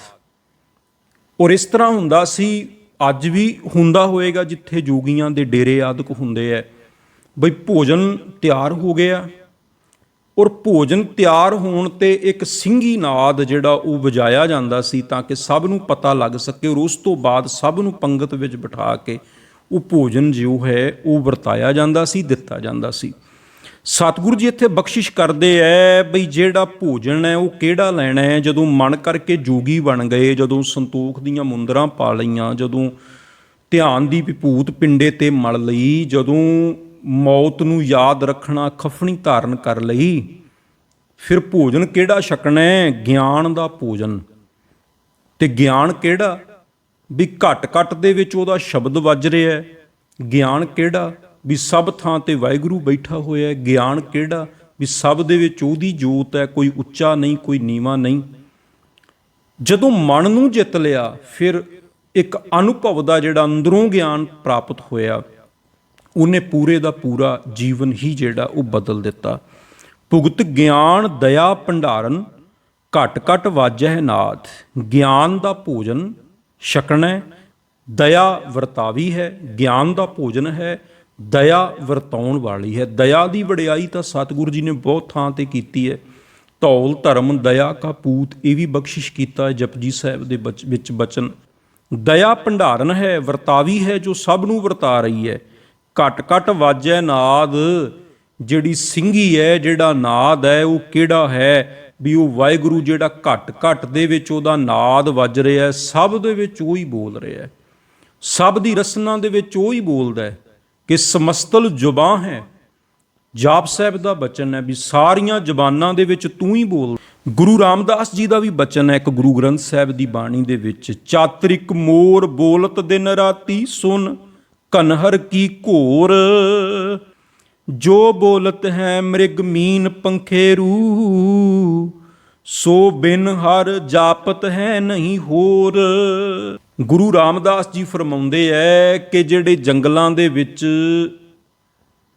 ਜਾਨਵਰ ਬੋਲਦੇ ਐ, ਪੰਛੀ ਬੋਲਦੇ ਐ, ਕੋਇਲਾਂ ਗੀਤ ਗਾਉਂਦੀਆਂ ਨੇ, ਪੰਛੀ ਗੀਤ ਗਾਉਂਦੇ ਨੇ, ਪਾਣੀਆਂ ਦੇ ਵਿੱਚੋਂ ਅਨੇਕਾਂ ਤਰ੍ਹਾਂ ਦੇ ਜੀਵਾਂ ਦੀ ਆਵਾਜ਼ ਆਉਂਦੀ ਹੈ, ਸਾਰੀਆਂ ਜ਼ਬਾਨਾਂ ਚੋਂ ਉਸੇ ਦੀ ਹੀ ਆਵਾਜ਼ ਨਿਕਲਦੀ ਹੈ, ਉਹ ਆਪ ਹੀ ਬੋਲਦਾ ਹੈ। ਘਟ ਘਟ ਮੈਂ ਹਰ ਜੂ ਬਸੈ, ਸੰਤਨ ਕਹਿਓ ਪੁਕਾਰ। ਗੁਰੂ ਤੇਗ ਬਹਾਦਰ ਸਾਹਿਬ ਜੀ ਦਾ ਪਵਿੱਤਰ ਬਚਨ ਹੈ ਵੀ ਸਭ ਦੇ ਵਿੱਚ ਉਹ ਹੀ ਬੋਲਦਾ ਹੈ। ਸੋ ਸਤਿਗੁਰੂ ਕਹਿੰਦੇ ਹਨ ਕਿ ਘਟ ਘਟ ਵਾਜੈ ਨਾਦ। ਇੱਕ ਭੰਡਾਰਾ ਵਾਹਿਗੁਰੂ ਦਾ ਨਾ ਪੂਰੇ ਬ੍ਰਹਿਮੰਡ ਦੇ ਵਿੱਚ ਵੀ ਚੱਲ ਰਿਹਾ। ਉਹਦਾ ਅੱਗੇ ਅਗਲੀ ਪੌੜੀ ਦੇ ਵਿੱਚ ਵੀ ਵਰਣਨ ਕਰਨਗੇ ਪਾਤਸ਼ਾਹ। ਤੇ ਇੱਥੇ ਬਖਸ਼ਿਸ਼ ਕਰਦੇ ਹਨ, ਆਪ ਨਾਥ ਨਾਥੀ ਸਭ ਜਾਂ ਕੀ ਰਿੱਧ ਸਿੱਧ ਅਵਰਾ ਸਾਧ। ਜੋਗੀਆਂ ਦੇ ਵਿੱਚ ਨਾ ਇੱਕ ਵੱਡਾ ਨਾਥ ਹੁੰਦਾ ਹੈ, ਜਾਂ ਗੁਰੂ ਸਾਹਿਬ ਦੇ ਸਮੇਂ ਵੀ ਇਸ ਤਰ੍ਹਾਂ ਹੁੰਦਾ ਸੀ, ਜਿਹਦੇ ਅੱਗੇ ਸਾਰੇ ਜੋਗੀ ਝੁਕਦੇ ਸੀ ਜਾਂ ਜਿਹਨੂੰ ਆਪਣਾ ਨਾਥ ਗੁਰੂ ਮੰਨਦੇ ਸੀ। ਪਾਤਸ਼ਾਹ ਕਹਿੰਦੇ ਆਪ ਨਾਥ ਨਾਥੀ ਸਭ ਜਾਂ ਕੀ। ਆਪ ਉਹ ਵਾਹਿਗੁਰੂ ਹੀ ਸਭ ਦਾ ਨਾਥ ਹੈ। ਨਾਥੀ ਸਭ ਜਾਂ ਕੀ, ਜਿਨਨੇ ਸਾਰੀ ਸ੍ਰਿਸ਼ਟੀ ਆਪਣੇ ਹੁਕਮ ਦੇ ਵਿੱਚ ਨੱਥੀ ਹੋਈ ਹੈ, ਆਪਣੇ ਹੁਕਮ ਦੇ ਵਿੱਚ ਰੱਖੀ ਹੋਈ ਹੈ। ਰਿੱਧ ਸਿੱਧ ਅਵਰਾ ਸਾਧ, ਜਿੰਨੀਆਂ ਰਿੱਧੀਆਂ ਸਿੱਧੀਆਂ ਨੇ ਗੁਰੂ ਸਾਹਿਬ ਜੀ ਬਖਸ਼ਿਸ਼ ਕਰਦੇ ਹੈ ਕਿ ਉਹ ਇੱਕ ਹੋਰ ਤਰ੍ਹਾਂ ਦਾ ਹੀ ਸਵਾਦ ਹੈ। ਜੇ ਕੋਈ ਰਿੱਧੀਆਂ ਸਿੱਧੀਆਂ ਇਹ ਸਾਰੇ ਤਪ ਆਦਿਕ ਸਾਧ ਕੇ ਪ੍ਰਾਪਤ ਕਰ ਵੀ ਲੈਂਦਾ ਹੈ, ਪਾਤਸ਼ਾਹ ਕਹਿੰਦੇ ਵਾਹਿਗੁਰੂ ਦੇ ਰਾਹ ਤੇ ਤੁਰਦਿਆਂ ਹੋਇਆਂ ਇਹ ਚੀਜ਼ਾਂ ਕੋਈ ਬਹੁਤੇ ਵੱਡੇ ਮਾਇਨੇ ਨਹੀਂ ਰੱਖਦੀਆਂ। ਇੱਕ ਹੋਰ ਜਗ੍ਹਾ ਨਾ ਗੁਰੂ ਨਾਨਕ ਦੇਵ ਸਾਹਿਬ ਜੀ ਦਾ ਪਾਵਨ ਪਵਿੱਤਰ ਬਚਨ ਹੈ, ਫੁਰਮਾਨ ਹੈ ਸ਼੍ਰੀ ਰਾਗ ਦੇ ਵਿੱਚ, ਸਿੱਧ ਹੋਵਾਂ ਸਿੱਧ ਲਾਈ ਰਿੱਧ ਆਖਾਂ ਆਓ, ਗੁਪਤ ਪ੍ਰਗਟ ਹੋਏ ਬੈਸਾਂ ਲੋਕ ਰਾਖੈ ਭਾਓ। ਕਹਿੰਦੇ ਜੇ ਮੈਂ ਸਿੱਧ ਹੋ ਜਾਣਾ ਨਾ, ਸਿੱਧ ਬਣ ਜਾ, ਸਿੱਧ ਹੋਵਾਂ ਸਿੱਧ ਲਾਈ ਰਿੱਧ ਆਖਾਂ ਆਓ, ਮੇਰੇ ਕੋਲ ਰਿੱਧੀਆਂ ਸਿੱਧੀਆਂ ਵੀ ਆ ਜਾਣ। ਉਹ ਰਿੱਧੀਆਂ ਸਿੱਧੀਆਂ ਇੰਨੀਆਂ ਆ ਜਾਣ, ਗੁਪਤ ਪ੍ਰਗਟ, ਕਦੇ ਗੁਪਤ ਹੋ ਜਾ ਕਦੇ ਪ੍ਰਗਟ ਹੋ ਜਾ ਦੁਨੀਆ ਸਾਹਮਣੇ, ਲੋਕ ਰਾਖੈ ਭਾਓ, ਦੁਨੀਆ ਡਰਨ ਲੱਗ ਜਾਏ ਮੇਰੇ ਤੋਂ, ਇਲਾਕੇ ਦੇ ਵਿੱਚ ਚਰਚਾ ਹੋ ਜਾਏ, ਪੂਰੇ ਦੇਸ਼ ਵਿੱਚ ਹੌਲੀ ਹੌਲੀ ਚਰਚਾ ਹੋਣ ਲੱਗ ਪਏ। ਪਰ ਸਤਿਗੁਰੂ ਕਹਿੰਦੇ ਇਹ ਚੀਜ਼ਾਂ ਮੈਨੂੰ ਨਹੀਂ ਚਾਹੀਦੀਆਂ। ਕਿਉਂ? ਮਤ ਦੇਖ ਭੂਲਾਂ ਵਿਸਰੈ, ਤੇਰਾ ਚਿੱਤ ਨਾ ਆਵੈ ਨਾਉ। ਜਿਹੜਾ ਤੇਰਾ ਨਾਮ ਜਪਦਾ ਹੈ, ਜਿਹੜਾ ਤੇਰੇ ਨਾਂ ਨਾਲ ਜੁੜਿਆ ਹੁੰਦਾ ਹੈ, ਤੇਰੇ ਰਾਹ ਤੇ ਚੱਲਦਿਆਂ ਚੱਲਦਿਆਂ ਇਹ ਕਿਸ ਤਰ੍ਹਾਂ ਦਾ ਵੀ ਪੜਾਅ ਆਉਂਦਾ ਹੈ, ਜਦੋਂ ਇਹ ਰਿੱਧੀਆਂ ਸਿੱਧੀਆਂ ਵੀ ਮਨੁੱਖ ਕੋਲ ਆ ਜਾਂਦੀਆਂ ਨੇ। ਪਰ ਸਤਿਗੁਰੂ ਕਹਿੰਦੇ ਜਿਹੜਾ ਉੱਥੇ ਰੁਕ ਜਾਂਦਾ ਉਹ ਵੀ ਭਟਕ ਜਾਂਦਾ ਹੈ। ਮਤ ਦੇਖ ਭੂਲਾਂ ਵਿਸਰੈ, ਤੇਰਾ ਚਿੱਤ ਨਾ ਆਵੈ ਨਾਉ। ਜੋ ਆਪਣੀ ਪੂਜਾ ਕਰਾਉਣ ਲੱਗ ਪੈਂਦਾ, ਤੇਰਾ ਨਾਮ ਛੱਡ ਦਿੰਦਾ, ਸਮਝ ਲਓ ਉਹ ਵੀ ਰਾਹ ਤੋਂ ਭਟਕ ਜਾਂਦਾ। ਇਹਨਾਂ ਚੀਜ਼ਾਂ ਤੇ ਨਹੀਂ ਰੁਕਣਾ, ਇਸ ਪੜਾਅ ਤੇ ਵੀ ਨਹੀਂ ਰੁਕਣਾ, ਕਿਉਂਕਿ ਜਿਹਦੀ ਮੰਜ਼ਿਲ ਤੇਰੇ ਤੱਕ ਪਹੁੰਚਣਾ ਹੈ ਨਾ, ਉਹ ਇਹਨਾਂ ਰਿੱਧੀਆਂ ਸਿੱਧੀਆਂ ਤੱਕ ਵੀ ਨਹੀਂ ਰੁਕਦਾ, ਉਹ ਇਹਨਾਂ ਤੋਂ ਅੱਗੇ ਵੱਧ ਜਾਂਦਾ ਹੈ। ਸਿੱਧ ਹੋਵਾਂ ਸਿੱਧ ਲਾਈ ਰਿੱਧ ਆਖਾਂ ਆਓ, ਗੁਪਤ ਪ੍ਰਗਟ ਹੋਏ ਬੈਸਾਂ ਲੋਕ ਰਾਖੈ ਭਾਓ। ਮਤ ਦੇਖ ਭੂਲਾਂ ਵਿਸਰੈ, ਤੇਰਾ ਚਿੱਤ ਨਾ ਆਵੈ ਨਾਉ। ਮਤ ਦੇਖ ਭੂਲਾਂ ਵਿਸਰੈ, ਨਹੀਂ ਨਹੀਂ ਇਹ ਰਿੱਧੀਆਂ ਸਿੱਧੀਆਂ ਨਹੀਂ ਚਾਹੀਦੀਆਂ। ਮਤਾਂ ਕਿਤੇ ਵੇਖ ਕੇ ਮੈਂ ਭੁੱਲ ਜਾਵਾਂ, ਤੇਰਾ ਨਾਮ ਹੀ ਭੁੱਲ ਜਾਵਾਂ, ਤੇਰਾ ਨਾਮ ਹੀ ਜਪਾਉਣਾ ਭੁੱਲ ਜਾਵਾਂ, ਤੇਰਾ ਦਾਰੀ ਛੱਡ ਦਿਆਂ, ਤੇਰੇ ਵੱਲੋਂ ਧਿਆਨ ਹੀ ਟੁੱਟ ਜਾਏ, ਭਟਕ ਜਾਏ। ਸਤਿਗੁਰੂ ਕਹਿੰਦੇ ਨਹੀਂ ਨਹੀਂ। ਸੋ ਇੱਥੇ ਵੀ ਬਖਸ਼ਿਸ਼ ਕਰਦੇ ਐ, ਆਪ ਨਾਥ ਨਾਥੀ ਸਭ ਜਾਂ ਕੀ, ਰਿੱਧ ਸਿੱਧ ਅਵਰਾ ਸਾਧ। ਇਹ ਹੋਰ ਹੀ ਤਰ੍ਹਾਂ ਦੇ ਸਵਾਦ ਨੇ। ਜਿਹੜਾ ਨਾਮ ਦਾ ਸਵਾਦ ਹੈ ਨਾ, ਜੋ ਉਹਦੇ 'ਚ ਰਸ ਹੈ, ਪਾਤਸ਼ਾਹ ਕਹਿੰਦੇ ਉਹ ਇਹਨਾਂ ਦੇ ਵਿੱਚੋਂ ਨਹੀਂ ਮਿਲ ਸਕਦਾ। ਸੰਜੋਗ ਵਿਜੋਗ ਦੋਏ ਕਾਰ ਚਲਾਵੈ, ਲੇਖੇ ਆਵੈ ਭਾਗ। ਸੰਜੋਗ ਵਿਜੋਗ, ਮੇਲ ਤੇ ਵਿਛੋੜਾ, ਇਹ ਜਿਹੜੇ ਦੋ ਅਸੂਲ ਹੈ ਨਾ, ਇਹ ਪੂਰੀ ਸ੍ਰਿਸ਼ਟੀ ਨੂੰ ਚਲਾ ਰਹੇ ਹਨ, ਪੂਰੇ ਸੰਸਾਰ ਨੂੰ ਚਲਾ ਰਹੇ ਹਨ। ਸੰਜੋਗਾਂ ਕਰਕੇ ਹੀ ਸਾਡਾ ਪਰਿਵਾਰ ਨਾਲ ਮੇਲ ਹੁੰਦਾ ਹੈ। ਜਿਸ ਪਰਿਵਾਰ ਵਿੱਚ ਵੀ ਸਾਡਾ ਜਨਮ ਹੁੰਦਾ ਹੈ, ਪਾਤਸ਼ਾਹ ਜੀ ਦੀ ਬਾਣੀ ਤੇ ਇਹ ਵੀ ਕਹਿੰਦੀ ਹੈ, ਮਾਤ ਪਿਤਾ ਬੰਤਾ ਸੁਤ ਬੰਦਪ, ਇਸ਼ਟ ਮੀਤ ਅਰ ਭਾਈ, ਪੂਰਬ ਜਨਮ ਕੇ ਮਿਲੇ ਸੰਜੋਗੀ, ਅੰਤੈ ਕੋ ਨਾ ਸਹਾਈ। ਮਾਤ ਪਿਤਾ, ਮਾਤਾ ਪਿਤਾ, ਬੰਤਾ ਦਾ ਭਾਵ ਹੈ ਔਰਤ, ਬੰਤਾ ਸੁਤ ਬੰਦਪ, ਸੁਤ ਦਾ ਭਾਵ ਹੈ ਪੁੱਤਰ, ਬੰਦਪ ਦਾ ਭਾਵ ਹੈ ਰਿਸ਼ਤੇਦਾਰ, ਇਸ਼ਟ ਮੀਤ ਅਰ ਭਾਈ, ਹੋਰ ਮਿੱਤਰ ਸੱਜਣ ਜਿੰਨੇ ਵੀ ਹੈ ਸਾਰੇ, ਪਰਿਵਾਰ, ਮਾਤਾ ਪਿਤਾ, ਬੱਚੇ, ਔਰਤ। ਸਤਿਗੁਰੂ ਫਰਮਾਉਂਦੇ ਐ, ਪੂਰਬ ਜਨਮ ਕੇ ਮਿਲੇ ਸੰਜੋਗੀ, ਇਹ ਪੂਰਬਲੇ ਜਨਮਾਂ ਦੇ ਸੰਜੋਗਾਂ ਕਰਕੇ ਮਿਲੇ ਐ। ਅੰਤੈ ਕੋ ਨਾ ਸਹਾਈ, ਪਰ ਅੰਤ ਵੇਲੇ ਇਹਨਾਂ ਚੋਂ ਕੋਈ ਵੀ ਸਹਾਈ ਨਹੀਂ ਹੋਏਗਾ। ਸੰਜੋਗ ਵਿਜੋਗ ਦੋਏ ਕਾਰ ਚਲਾਵੈ। ਸੰਜੋਗ ਤੇ ਵਿਜੋਗ ਕਰਕੇ, ਮੇਲ ਤੇ ਵਿਛੋੜਾ, ਇਹ ਜਿਹੜੇ ਦੋ ਅਸੂਲ ਰੱਬ ਦੇ ਬਣਾਏ ਹੋਏ ਐ, ਇਹਦੇ ਕਰਕੇ ਹੀ ਇਹ ਸਾਰੀ ਸ੍ਰਿਸ਼ਟੀ ਜਿਹੜੀ ਹੈ ਉਹ ਚੱਲ ਰਹੀ ਹੈ। ਆਦੇਸ ਦਿਸੈ ਆਦੇਸ, ਆਦ ਅਨੀਲ ਅਨਾਦ ਅਨਾਹਤ, ਜੁਗ ਜੁਗ ਏਕੋ ਵੇਸ। ਉਸ ਵਾਹਿਗੁਰੂ ਦੇ ਚਰਨਾਂ 'ਚ ਨਮਸਕਾਰ ਹੈ। ਆਦੇਸ ਦਿਸੈ ਆਦੇਸ, ਆਦ ਅਨੀਲ ਅਨਾਦ ਅਨਾਹਤ, ਜੋ ਮੁੱਢ ਤੋਂ ਸੱਚ ਹੈ, ਜੋ ਦਾਗ ਤੋਂ ਰਹਿਤ ਹੈ, ਪਵਿੱਤਰ ਹੈ।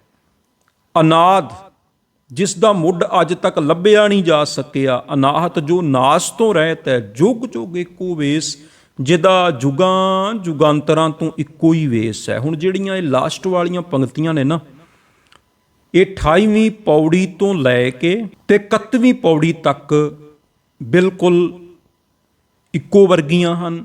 ਸਤਿਗੁਰ ਨੇ ਆਦੇਸ ਦਿਸੈ ਆਦੇਸ, ਆਦ ਅਨੀਲ ਅਨਾਦ ਅਨਾਹਤ, ਜੁਗ ਜੁਗ ਏਕੋ ਵੇਸ, ਇਹ 4 ਪੌੜੀਆਂ ਦੇ ਵਿੱਚ ਪਾਤਸ਼ਾਹ ਨੇ ਬਚਨ ਬਾਰ-ਬਾਰ ਜਿਹੜੇ ਹੈ ਉਹ ਰਿਪੀਟ ਕੀਤੇ ਹਨ।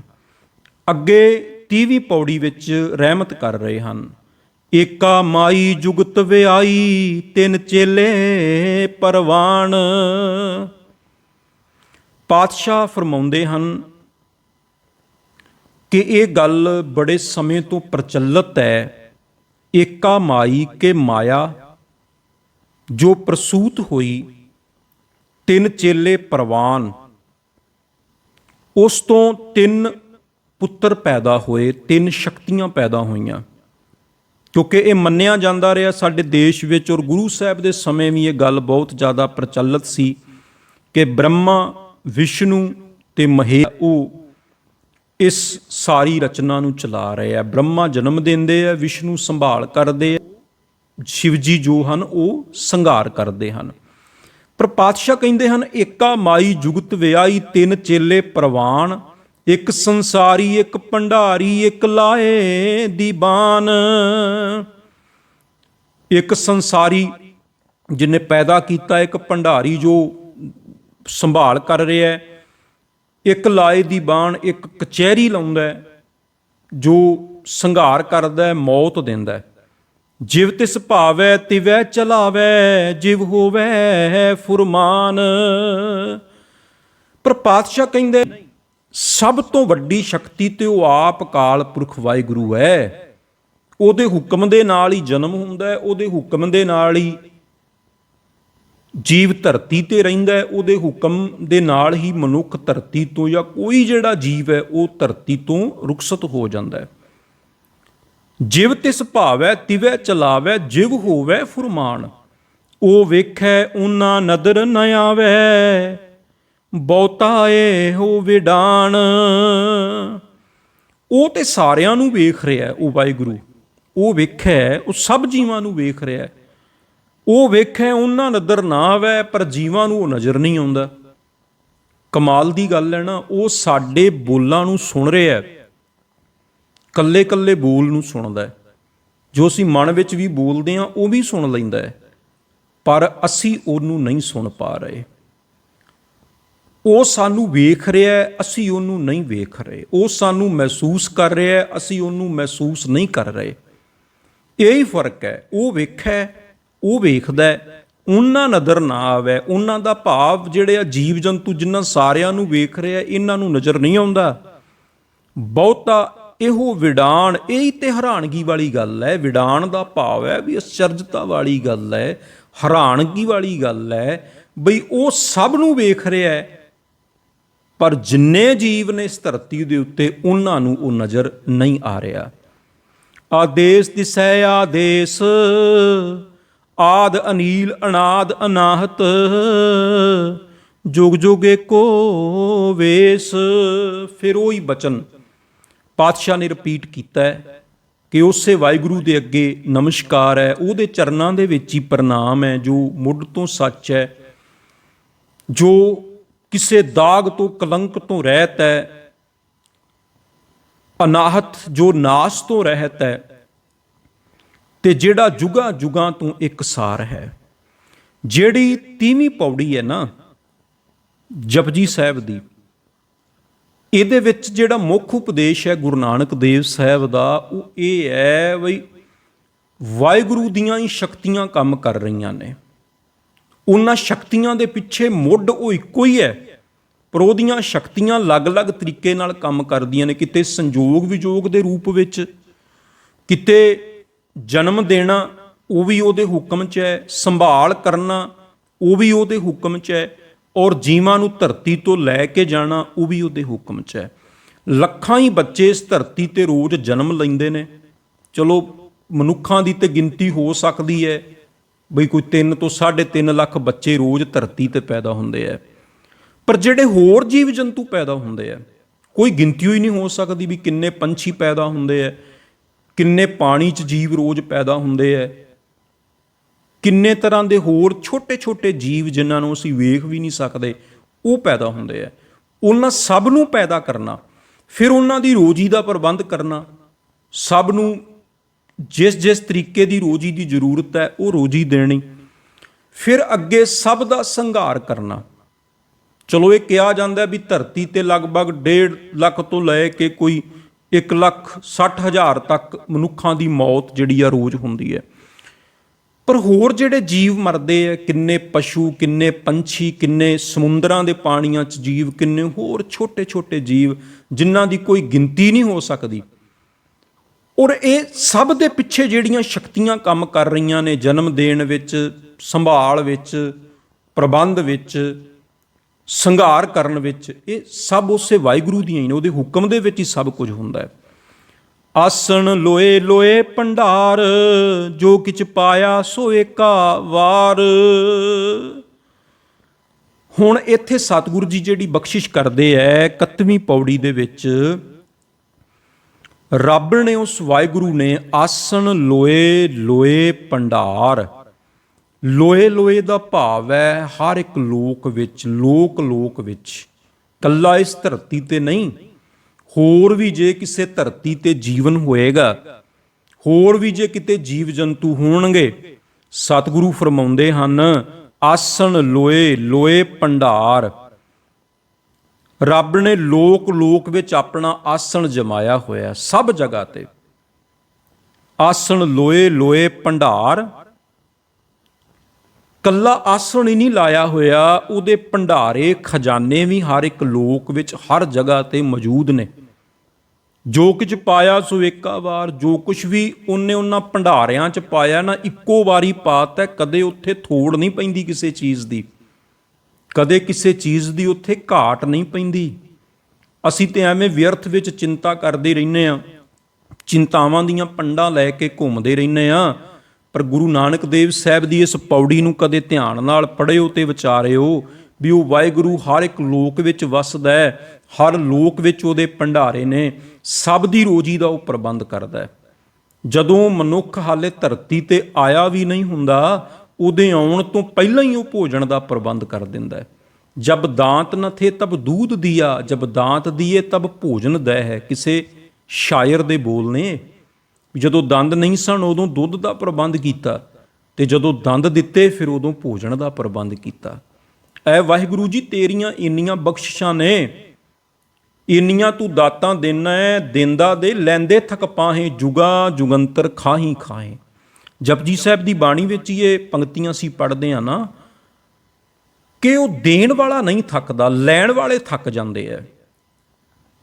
ਮਨੁੱਖ ਥੱਕ ਜਾਂਦਾ ਪਰ ਉਹਦੀਆਂ ਦਾਤਾਂ ਨਹੀਂ ਮੁੱਕਦੀਆਂ। ਪਰ ਅਸੀਂ ਤੇ ਵਿਅਰਥ ਵਿੱਚ ਚਿੰਤਾ ਕਰਦੇ ਹਾਂ। ਇੱਕ ਗੁਰੂ ਗ੍ਰੰਥ ਸਾਹਿਬ ਦੀ ਬਾਣੀ ਦਾ ਹੀ ਬਚਨ ਹੈ, ਨਾਨਕ ਚਿੰਤਾ ਮਤ ਕਰੋ, ਚਿੰਤਾ ਤਿਸ ਹੀ ਹੈ। ਜਲ ਮੈਂ ਜੰਤੂ ਉਪਾਇਨ, ਤਿਨਾ ਪਿਰੋਜੀ ਦੇ। ਉਥੈ ਹਟ ਨਾ ਚੱਲਈ, ਨਾ ਕੋ ਕਿਰਸ ਕਰੇ। ਸੌਦਾ ਮੂਲ ਨਾ ਹੋਵਈ, ਨਾ ਕੋ ਲਏ ਨਾ ਦੇ।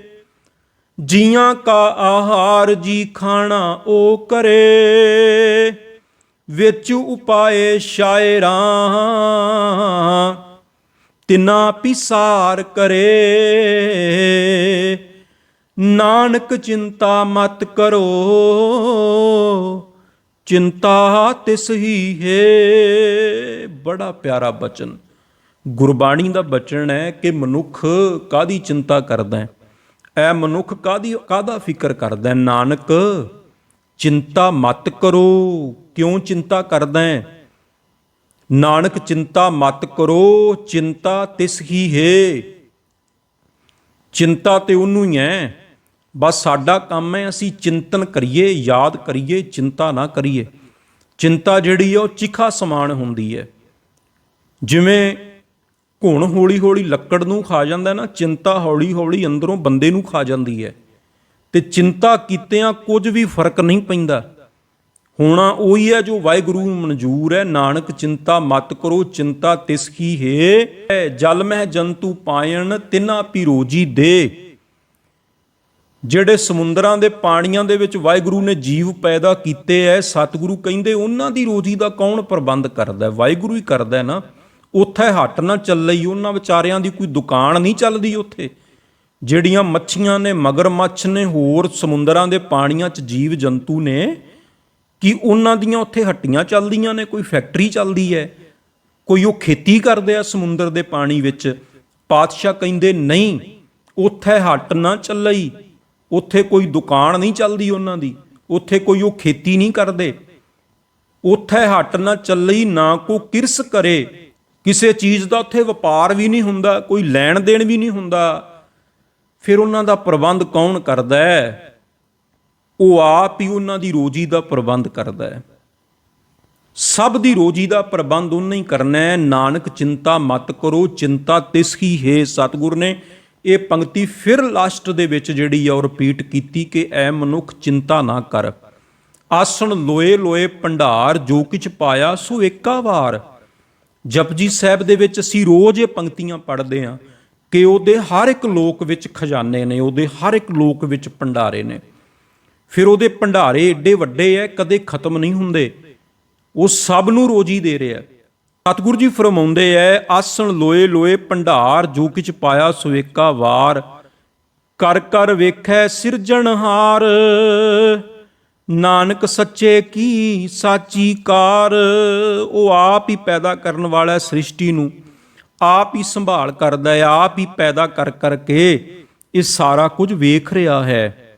ਨਾਨਕ ਸੱਚੇ ਕੀ ਸਾਚੀ ਕਾਰ। ਇਹ ਸਭ ਕੁਝ ਜੋ ਕੁਝ ਵੀ ਚੱਲ ਰਿਹਾ ਉਹਦੀ ਕਾਇਨਾਤ ਵਿੱਚ, ਉਸ ਸੱਚੇ ਦਾ ਹੀ ਬਣਾਇਆ ਹੋਇਆ ਹੈ, ਔਰ ਉਹ ਹੀ ਸਾਰਾ ਕੁਝ ਚਲਾ ਰਿਹਾ ਹੈ। ਫਿਰ ਬਖਸ਼ਿਸ਼ ਕਰਦੇ ਆ 31ਵੀਂ ਪੌੜੀ ਦੀਆਂ ਲਾਸਟ ਪੰਕਤੀਆਂ ਦੇ ਵਿੱਚ, ਆਦੇਸ ਦਿਸੈ ਆਦੇਸ, ਆਦ ਅਨੀਲ ਅਨਾਦ ਅਨਾਹਤ, ਜੁਗ ਜੁਗ ਏਕੋ ਵੇਸ। ਆਦੇਸ ਦਿਸੈ ਆਦੇਸ, ਉਸ ਵਾਹਿਗੁਰੂ ਦੇ ਚਰਨਾਂ ਦੇ ਵਿੱਚ ਨਮਸਕਾਰ ਹੈ ਜੋ ਸਦਾ ਸੱਚ ਹੈ, ਜੋ ਦਾਗ ਤੋਂ ਰਹਿਤ ਹੈ, ਕਲੰਕ ਤੋਂ ਰਹਿਤ ਹੈ, ਮੁੱਢ ਤੋਂ ਸੱਚ ਹੈ, ਜੋ ਨਾਸ ਤੋਂ ਰਹਿਤ ਹੈ, ਔਰ ਜੁਗ ਜੁਗ ਏਕੋ ਵੇਸ, ਜੋ ਜੁਗਾਂ ਜੁਗਾਂ ਤੋਂ ਇੱਕ ਹੈ। ਇਹ ਜਿਹੜੀਆਂ 4 ਪੌੜੀਆਂ ਨੇ, 28ਵੀਂ ਪੌੜੀ ਤੋਂ ਲੈ ਕੇ 31ਵੀਂ ਪੌੜੀ ਤੱਕ, ਇਹਨਾਂ ਪੌੜੀਆਂ ਦੇ ਵਿੱਚ ਇੱਕ ਚੀਜ਼ ਤੇ ਇਹ ਖਾਸ ਹੈ ਕਿ ਇਹਨਾਂ ਦੇ ਵਿੱਚ ਸਤਿਗੁਰ ਨੇ ਲਾਸਟ ਦੇ ਵਿੱਚ ਜਿਹੜੀਆਂ ਪੰਕਤੀਆਂ ਨੇ, ਆਦੇਸ ਦਿਸੈ ਆਦੇਸ, ਆਦ ਅਨੀਲ ਅਨਾਦ ਅਨਾਹਤ, ਜੁਗ ਜੁਗ ਏਕੋ ਵੇਸ, ਇਹ ਬਾਰ-ਬਾਰ ਸੇਮ ਪੰਕਤੀਆਂ ਮਹਾਰਾਜ ਜੀ ਨੇ ਬਖਸ਼ਿਸ਼ ਕੀਤੀਆਂ ਨੇ।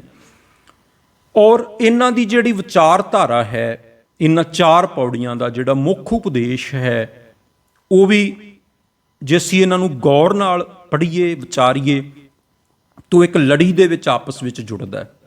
ਹਾਲਾਂਕਿ ਪੂਰੀ ਜਪਜੀ ਸਾਹਿਬ ਦੀ ਜਿਹੜੀ ਬਾਣੀ ਹੈ, ਜੇ ਤੁਸੀਂ ਸਾਰੀ ਬਾਣੀ ਨੂੰ ਗੌਰ ਨਾਲ ਵਿਚਾਰੋਗੇ ਤਾਂ ਇੱਕ ਪੌੜੀ ਦੇ ਜਿਵੇਂ ਡੰਡੇ ਹੁੰਦੇ ਆ, ਅਸੀਂ ਕਹਿੰਦੇ ਹਾਂ ਵੀ ਜਪਜੀ ਸਾਹਿਬ ਦੀਆਂ 38 ਪੌੜੀਆਂ ਨੇ, ਤੇ ਅਖੀਰ ਵਿੱਚ ਸਤਿਗੁਰ ਨੇ ਜਾ ਕੇ ਸੱਚਖੰਡ ਦੀ ਗੱਲ ਕਰਨੀ ਹੈ। ਉੱਥੋਂ ਤੱਕ ਪਹੁੰਚਣ ਦੇ ਲਈ ਜਿਹੜੇ ਅਲੱਗ-ਅਲੱਗ ਪੌੜੀ ਦੇ ਡੰਡੇ ਹੁੰਦੇ ਹੈ, ਜਿਵੇਂ ਇੱਕ ਪੌੜੀ ਦੇ ਡੰਡੇ ਆਪਸ ਵਿੱਚ ਵੀ ਜੁੜੇ ਹੁੰਦੇ ਹੈ, ਇਸੇ ਤਰ੍ਹਾਂ ਇਹ ਵਿਚਾਰਾਂ ਦੀ ਜਿਹੜੀ ਪੂਰੀ ਲੜੀ ਹੈ ਉਹ ਆਪਸ ਵਿੱਚ ਜੁੜੀ ਹੋਈ ਹੈ।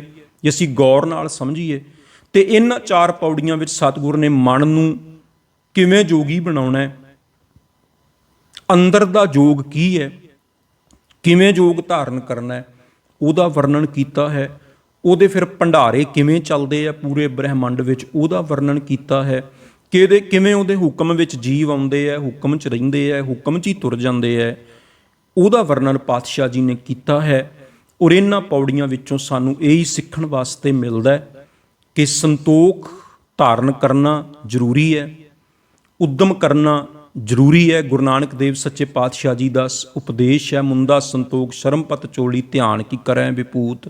ਵਾਹਿਗੁਰੂ 'ਚ ਧਿਆਨ ਲਗਾਉਣਾ, ਮੌਤ ਨੂੰ ਹਮੇਸ਼ਾ ਯਾਦ ਰੱਖਣਾ, ਵਿਕਾਰਾਂ ਵੱਲੋਂ ਆਪਣੇ ਆਪ ਨੂੰ ਬਚਾ ਕੇ ਰੱਖਣਾ, ਇਹ ਸਤਿਗੁਰ ਦਾ ਉਪਦੇਸ਼ ਹੈ।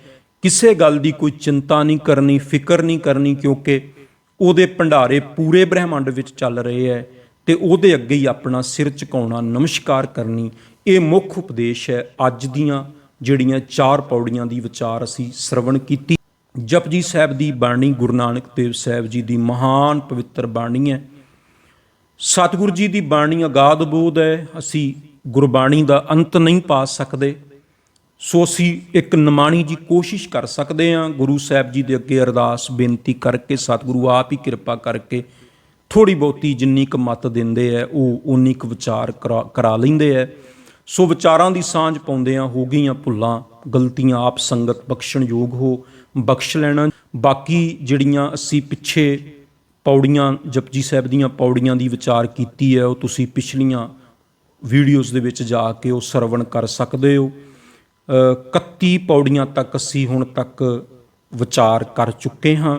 ਬਾਕੀ ਜੋ ਜਪਜੀ ਸਾਹਿਬ ਦੀਆਂ ਪੌੜੀਆਂ ਹਨ ਉਹਨਾਂ ਦੀ ਵਿਚਾਰ ਸਤਿਗੁਰੂ ਜੀ ਦੀ ਬਖਸ਼ਿਸ਼ ਦੇ ਸਦਕਾ ਅੱਗੇ ਆਉਣ ਵਾਲੇ ਸਮੇਂ ਦੇ ਵਿੱਚ ਕਰਾਂਗੇ।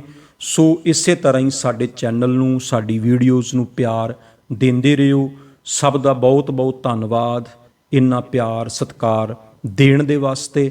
ਵੀਡੀਓ ਨੂੰ ਵੱਧ ਤੋਂ ਵੱਧ ਆਪਣੇ ਮਿੱਤਰਾਂ ਸੱਜਣਾਂ ਨਾਲ ਜ਼ਰੂਰ ਸ਼ੇਅਰ ਕਰ ਦਿਆ ਕਰੋ ਤਾਂ ਕਿ ਗੁਰਬਾਣੀ ਦੀ ਵਿਚਾਰਧਾਰਾ ਘਰ ਘਰ ਵਿੱਚ ਪਹੁੰਚ ਸਕੇ। ਫਤਿਹ ਵਿੱਚ ਸਾਂਝ ਪਾਓ ਜੀ, ਬੁਲਾਓ ਜੀ, ਆਖੋ ਜੀ ਵਾਹਿਗੁਰੂ ਜੀ ਕਾ ਖਾਲਸਾ, ਵਾਹਿਗੁਰੂ ਜੀ ਕੀ ਫਤਿਹ।